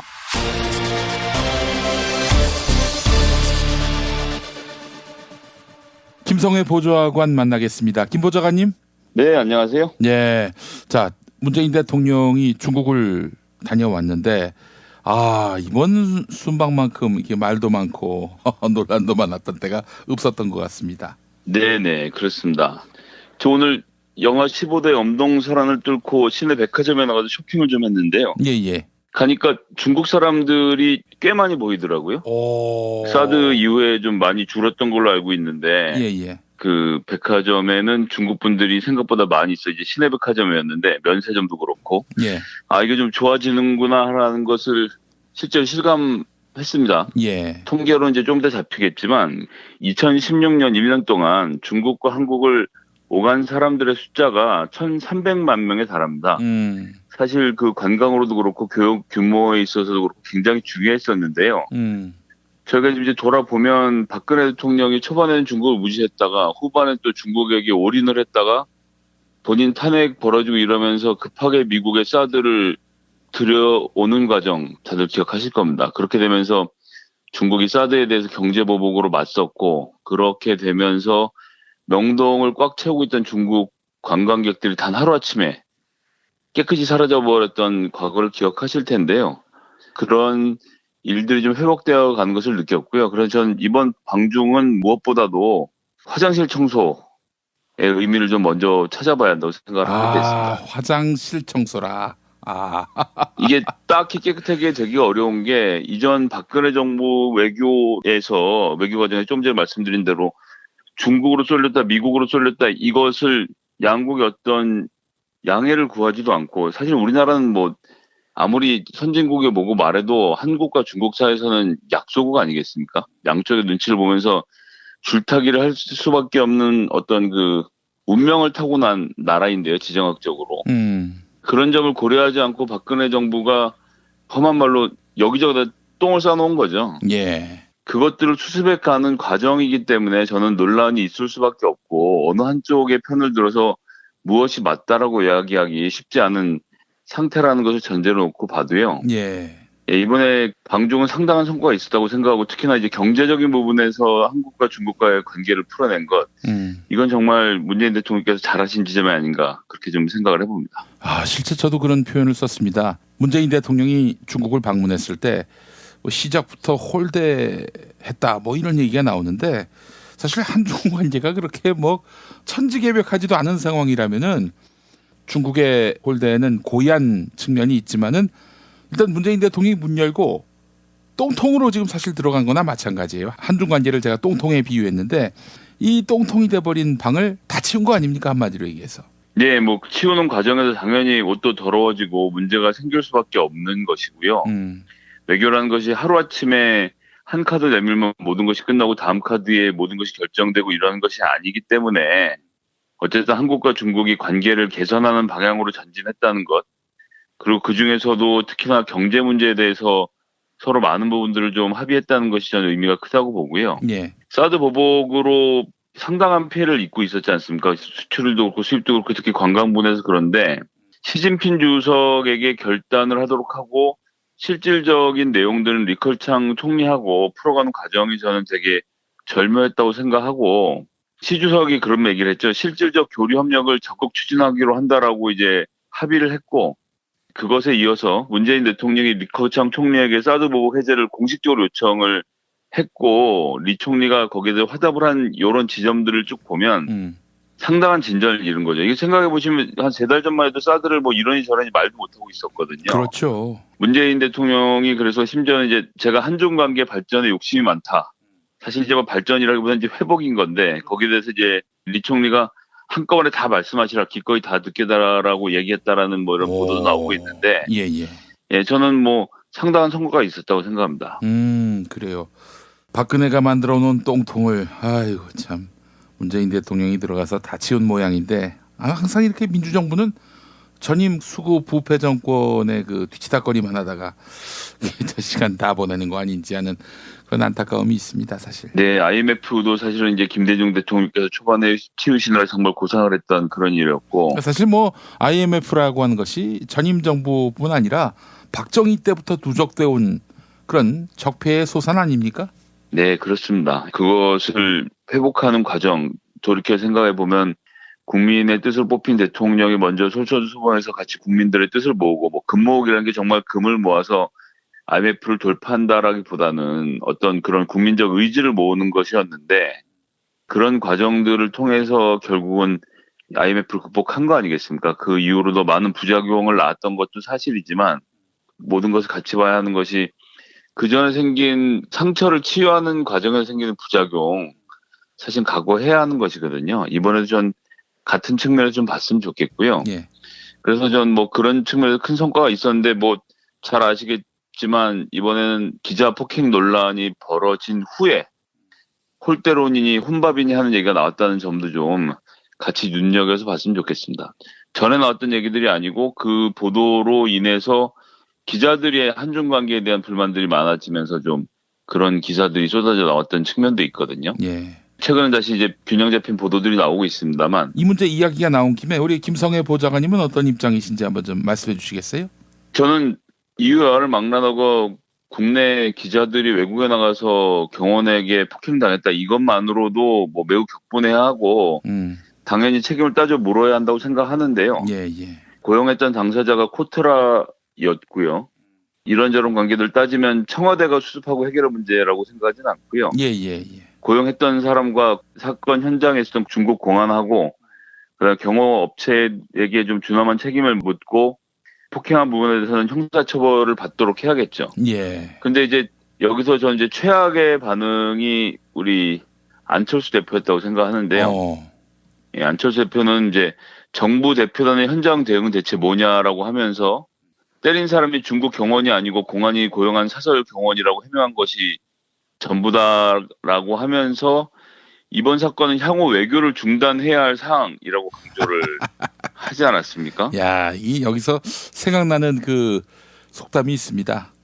선무당이 사람 잡는다. 이렇게 했으면 사람 잡았죠. 제가 조금 전에 말씀드렸던 경제 부분부터 시작해서 성과들이 쭉 있는데, 거기서 지금 일어서서 테이블에서 물을 상대방 얼굴에 껴안고 우리 기자가 폭행당했으니 중국 이번에 방문 일정 없는 것으로 하겠다고 돌아오라는 건데 예. 이건 뭐 국수주의도 아니고 뭐라고 설명을 해야 할지. 아니 우리 대통령이 우습게 되는 거 말고는 남는 게 없어요 이게. 그러니까 이번 정부가 예를 들어서 안철수 대표가 정말 대통령이 됐으면 중국에 가서 이런 사건이 벌어졌으면 하루 만에 일정 다 취소하고 한국에 왔다는 얘기 아닙니까? 그렇죠. 저는 정말 뒷목이 뻣뻣해지는, 야, 이거 뭐라고 말할 수 없는, 그러면서 이제 돌아옴과 동시에 강경화 외교장관하고 노영민 주중대사를 즉각 경질해야 한다고 촉구를 했는데, 이렇게 시그널을 주니까 문제는 뭐 당이란 게 그렇습니다. 당대표가 얘기를 하면 최고위원들이 또 따라서 가게 돼 있거든요. 그래서 이 국민의당에 계신 분들이 강경화 노영민을 경질해야 된다는 얘기 계속 하고 있는데, 기자폭행 당한 것에 대해서 철저하게 대응하는 것은 물론 해야 되는 일이지만, 이게 지금 외교 문제인가요? 공안이 한국 기자들을 사찰을 해서 두들겨 팼거나 아니면 정보를 빼낸 사안이라면, 예를 들어서 이명박 정부 때 국정원이 말레이시아나 인도네시아였나요? 하여튼 그 군수 업체들이 롯데호텔에 들어왔을 때 호텔 문을 따고 들어와서 노트북을 훔치다 걸렸으면 그러면 이것이 외교 참사지. 이것을 여기다 비교를 하면서 지금 외교장관을 경질을 하라는 얘기를 공당의 대표가 한다는 거는요. 정말 무책임한 일인 것 같습니다. 예. 말란 김에 이제 야당의 대응, 우리 또 홍준표 대표는 다른 곳도 아닌 일본에 가서 저희가 대중 굴욕 외교를 하고 있다고 하면서 본인이 지금 일본에서 하고 있는 대일 굴욕 외교에 대해서는 전혀 이런 방구도 없이 미국을 멀리했고 일본하고도 관계를 틀어진 상태에서 중국하고 관계를 좋게 만들었다고 하는데요. 근데 일본이 지금 외교적으로 한국 편인가요? 그리고 지금 이런 시점에 한중 관계를 돈독히 하려고 문재인 대통령이 직접 현장에 가서 뛰고 있는 시점에 제2당의 대표가 일본에 가서 아베 총리를 만난다는 것. 이거는 홍준표가 아베와 함께 또 트럼프와 함께 해서 그런 보수 삼각편대를 구성할 수 있지 않을까라는 일종의 자기 희망, 좀 심하게 말하면 망상에 빠져 있는 게 아닌가. 외교라는 건 말이죠. 다 이야기할 수 없는 부분들이기 때문에 정부에 맡기고 하는 거거든요. 그리고 정부가 맡아서 하고 그것에 대한 책임을 선거로서 지는 건데 그런 어떤 엄중한 국가적 행위를 하고 있는 그 와중에 일본에 가서 다른 목소리를 내는 것은 이게 무슨 국익에 도움이 되는 일인지, 자기가 아베 총리랑 사진 한 장 찍은 것은 본인 정치에 도움이 되겠지만 전 정말 이번에 이 야당들의 외교적 대응 보면서요 정말 아찔합니다. 이런 분들이 나라를 맡게 되면 나라 꼴이 어떻게 될지 걱정이 좀 많이 되는 그런 좀 현장이었습니다. 예, 그 홍준표가 말하기를 문재인 대통령이 시진핑 중국 국가주석을 알현했다는 건데 그건 자기한테 할 얘기 아닙니까? 홍준표가 아베를 알현한 게 맞잖아요. 예, 고개를 깊숙이 숙이고 인사하는 사진들이 여기저기서 참 많이 회자가 되던데요. 한국 사람들은 이제 악수를 할 때 고개를 숙이는 것이 뭐 평상적인 일입니다. 특히 자기 손 윗사람한테 숙이는 것은 뭐 당연한 걸로 되어 있는데 예. 전 세계적인 예법은 그렇지 않거든요. 그래서 다들 고개를 뻣뻣이 들고 악수를 하는데 그게 상대방을 무시하는 태도가 아니라 원래 눈은 눈끼리 맞추고 손은 손끼리 잡는 것이 이제 원래 악수란 인사법입니다. 그것이 우리나라에서 연유한 인사법이 아니지 않습니까? 그런데 그 외국에 나가서 고개를 숙이는 건 그 외국 정상에 대한 어떤 신뢰 표시도 아니고 상대방이 그렇게 받아들이질 않아요. 그럼에도 불구하고 가서 고개를 이렇게 꼬북꼬북 숙이면서 여기 와서 굴욕 외교니 뭐니 얘기하는 것 정말 열불 터지는 게 그 정권이 홍준표 대표가 그렇게 밀던 박근혜 정부가 망쳐놓은 외교를 회복하고 있는데 거기에 가서 지금 또 딴 목소리를 내고 있는 것은요. 이건 정말 아무리 야당이지만 좀 지나친 행동이 아닌가라는 생각을 좀 하게 됩니다. 제가 페이스북에도 글을 남겼습니다마는 만약에 진짜 문재인 대통령이 기자 폭행 사건에 격분해서 모든 외교 활동을 중단하고 돌아왔다. 혹은 혼밥을 먹겠다. 이런 걸로 격분해서 돌아왔다. 이러면은 야당들 박수 쳐줄 겁니까? 그러지 않았겠죠. 또 미숙한 외교라고 뭐 한참들 뭐라고 했을 텐데요. 예.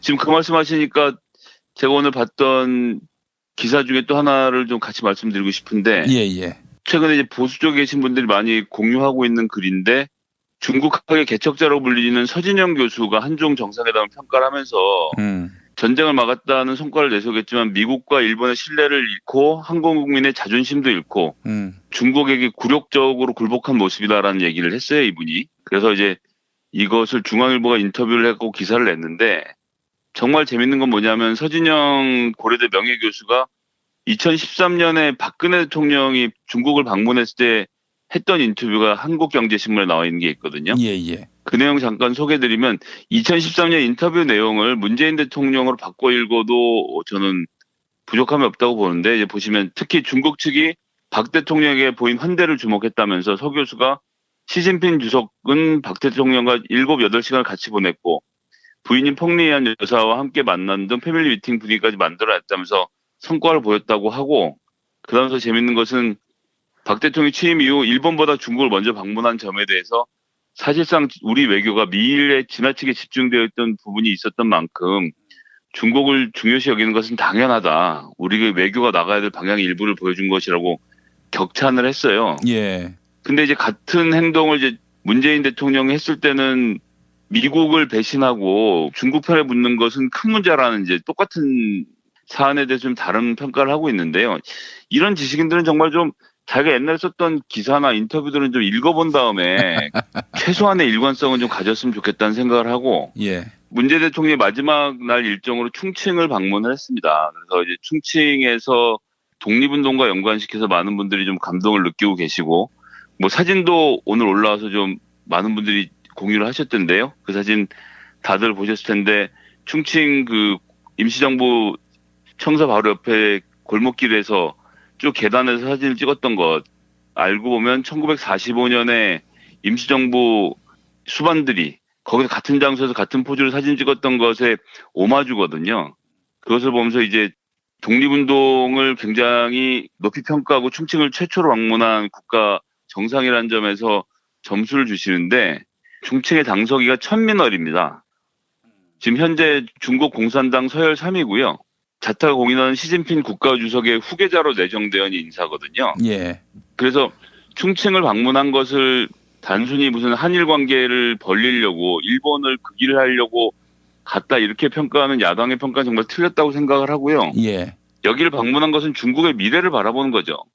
시진핑 주석의 후계자로 내정되는 천민월 서열 3위를 만나는 계기를 삼고 이 사람이 지금 중국 공산당에서 정치국 상무위원회에 올라가 있는데 56세 정치구원을 건너뛰고 상무위원회에 올라가는 사례는 잘 많지 않거든요. 예. 그래서 앞으로의 미래의 중국 지도자까지 만나는 포석을 던졌다는 것. 그래서 결국은 현재 중국 당서열 1, 2, 3위를 전부 다 만나고 왔다는 점도 저희가 외교적으로는 좀 높이 쳐야 되는 리커창, 장더장, 천민월 이렇게 세 사람을 다 만나고 의견을 일치하고 돌아왔다는 것이 저는 이번 한중 방문 성과에서 아주 높은 점수를 줘야 되는 지점이라고 보고요. 예. 이것은 이제 다른 말로 하면 이러한 한중 관계가 앞으로도 변치 않고 계속 갈 수 있는 토대를 만들었다는 점. 이걸 좀 같이 평가를 해야 된다고 생각합니다. 수구 부패 정권의 외교하고 클래스가 다르네요, 정말. 오랜 기간 동안 집권을 위해 준비해왔던 문재인 대통령과 그 팀의 쾌거라고 봐주셔야 되는 것이 아닌가. 이걸 보면서 느끼는 거지만 역시나 외교는 대통령이 하는 겁니다. 그 주변에 있는 모든 사람들은 도울 뿐이고요. 예. 대통령이 결정하고 결단하고 집행하는 과정을 저희가 좀 지켜볼 수 있는 계기가 됐다고 그렇게 좀 평가를 하겠습니다. 예. 국정 운영을 또 5년 동안 해본 경험이 있기 때문에 이런 외교적 개가를 이뤄낸 것이 아닌가 하는 그런 생각도 들고요. 참 유능한 대통령이다라는 평가를 안 할 수가 없습니다. 네네. 제가 이제 마무리 드릴 말씀으로 이제 중국 환구시보 잘 아시겠죠? 요즘 뭐 자주 인용이 되는데 중국 내에서는 기자라는 사람들 거의 이제 공무원에 가깝죠, 사실은. 그래서 환구시보도 이제 당 기관지나 다름이 없는데요. 주로 이제 과격한 외교적 원사를 일삼는 신문 아니겠습니까? 예. 그 환구시보의 일면에서 보도하고 있는 내용들을 소개해드리는 것으로 좀 마무리 짓고 싶은데 이것이 한중 외교의 가장 중요한 것은 중국이 이번에 한국의 마음이 풀렸냐를 보셔야 한다고 보는데요. 환구시보 일면이 이렇습니다. 문재인 대통령 중국 감동시키기 위해 노력해. 북경대 연설에서 큰 박수를 받아. 그리고 충칭으로 이동해 뿌리를 찾는 여정이라고 소개를 했습니다. 저는 이것이 한국의 노력을 중국이 받아들였다라는 시그널로 봐야 된다고 생각하고요. 그렇기 때문에 이번 외교는 소기의 목적을 달성했고 조금 전에도 말씀드렸지만 다자간에 펼치는 외교인 겁니다. 중국과의 관계는 이번에 이렇게 해서 한 발짝 큰 진전을 이뤘고요. 이것을 바탕으로 해서 또 한미 관계, 한일 관계도 계속 잘 풀어가리라 좀 그렇게 기대해 보겠습니다. 이런 것들을 제대로 보도해야 공정 언론일 텐데 보이는 게 기자 폭행 이거밖에 없네요. 네, 매우 안타깝습니다. 뭐 폭행 사건 정말 안타깝긴 하지만 그것은 그것이고 기자들 간의 공부는 저는 충분히 이해를 합니다만 어쨌거나 공공의 재산 아니겠습니까? 언론이라는 것은 저희가 그렇기 때문에 언론의 자유를 지켜주려고 노력하는 것이고요. 그렇기 때문에 좀 더 공공의 이익에 복무하는 기자들을 좀 많이 기대해 보겠습니다. 예, 알겠습니다. 김성회 보좌관님 말씀 잘 들었습니다. 네, 감사합니다. 김영민 브리핑 2부, 김영민의 뉴스 브리핑 알고 계십니까? 지상파 라디오 서울 SBS 러브 FM 103.5와 부산 KNN 러브 FM 105.7로 매일 오전 6시 20분부터 40분 동안 함께하실 수 있습니다. 새벽에 나온 새 소식, 당일 대한민국을 뒤흔들 핵심 이슈, 김영민의 뉴스 브리핑에서 미리 만나실 수 있습니다. 이제 오늘 날씨 알아보겠습니다. 기상청의 최혜윤 리포터가 나가 계시죠? 네, 안녕하세요. 다수는 누구 겁니까? 제 건 아닙니다. 아, 그렇군요. 뉴스 더하기 뉴스, 김영민의 뉴스 브리핑, 최고의 브리핑 놓치지 마십시오. 탄핵 때문에 뭐 이야기를 전달을 하려고 해도 길을 막고 듣질 않아요. 회족 수준으로 쪼그라든 한국 보수. 회생의 길은 과연 있을까? 변화된 정치 환경, 갈 길 잃은 보수에게 새로운 희망을 제시한다. 애국 보수의 화려한 부활과 집권을 위한 본격 가이드, 김영민의 신간, 보수를 지켜라. 진중권도 투표하는 보수 정당, 광주에서도 일당이 될 수 있는 보수 정당, 젊은이들의 입당이 줄을 잇는 보수 정당. 언제까지 민주당 정의당을 부러워만 할 것인가? 부러우면 진다니까? 자유한국당 당원 김용민이 쓴 보수를 지켜라. 이김에서 나왔습니다.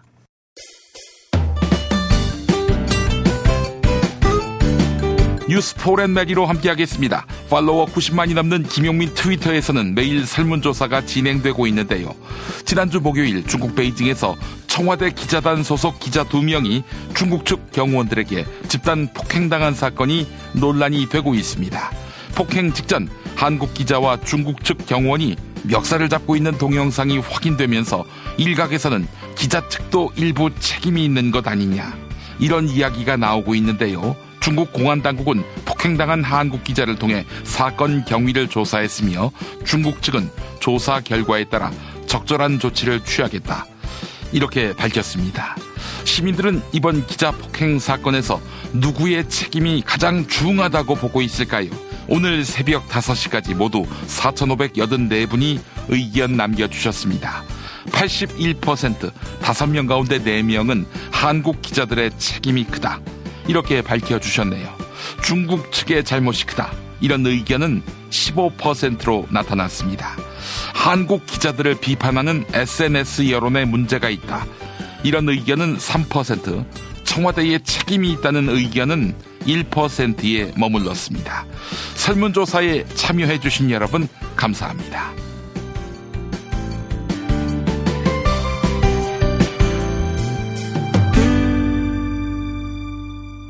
팟캐스트 포털 팟빵에 김용민 브리핑 게시판에 올라온 사연 일부 소개하겠습니다. 쿡스님, 이완배 기자의 비트코인 이야기는 가상화폐에 대한 의문이 해소되는 명강이었습니다, 라고 해주셨습니다. 이완배 기자의 명강의는 매일 이어집니다. 피에리아님, 기계적인 중립은 멍멍이 사운드입니다, 라고 해주셨습니다. 모든 경우에서 기계적 중립이 불필요한 것은 아니지요. 그러나 선과 악이 확연히 갈리는 문제에 있어서도 중립을 취한다? 이건 강자, 가진 자의 편에 서는 거지요. 2017년 12월 18일 월요일 김용민 브리핑 모두 마치겠습니다. 애청해주신 여러분 감사합니다.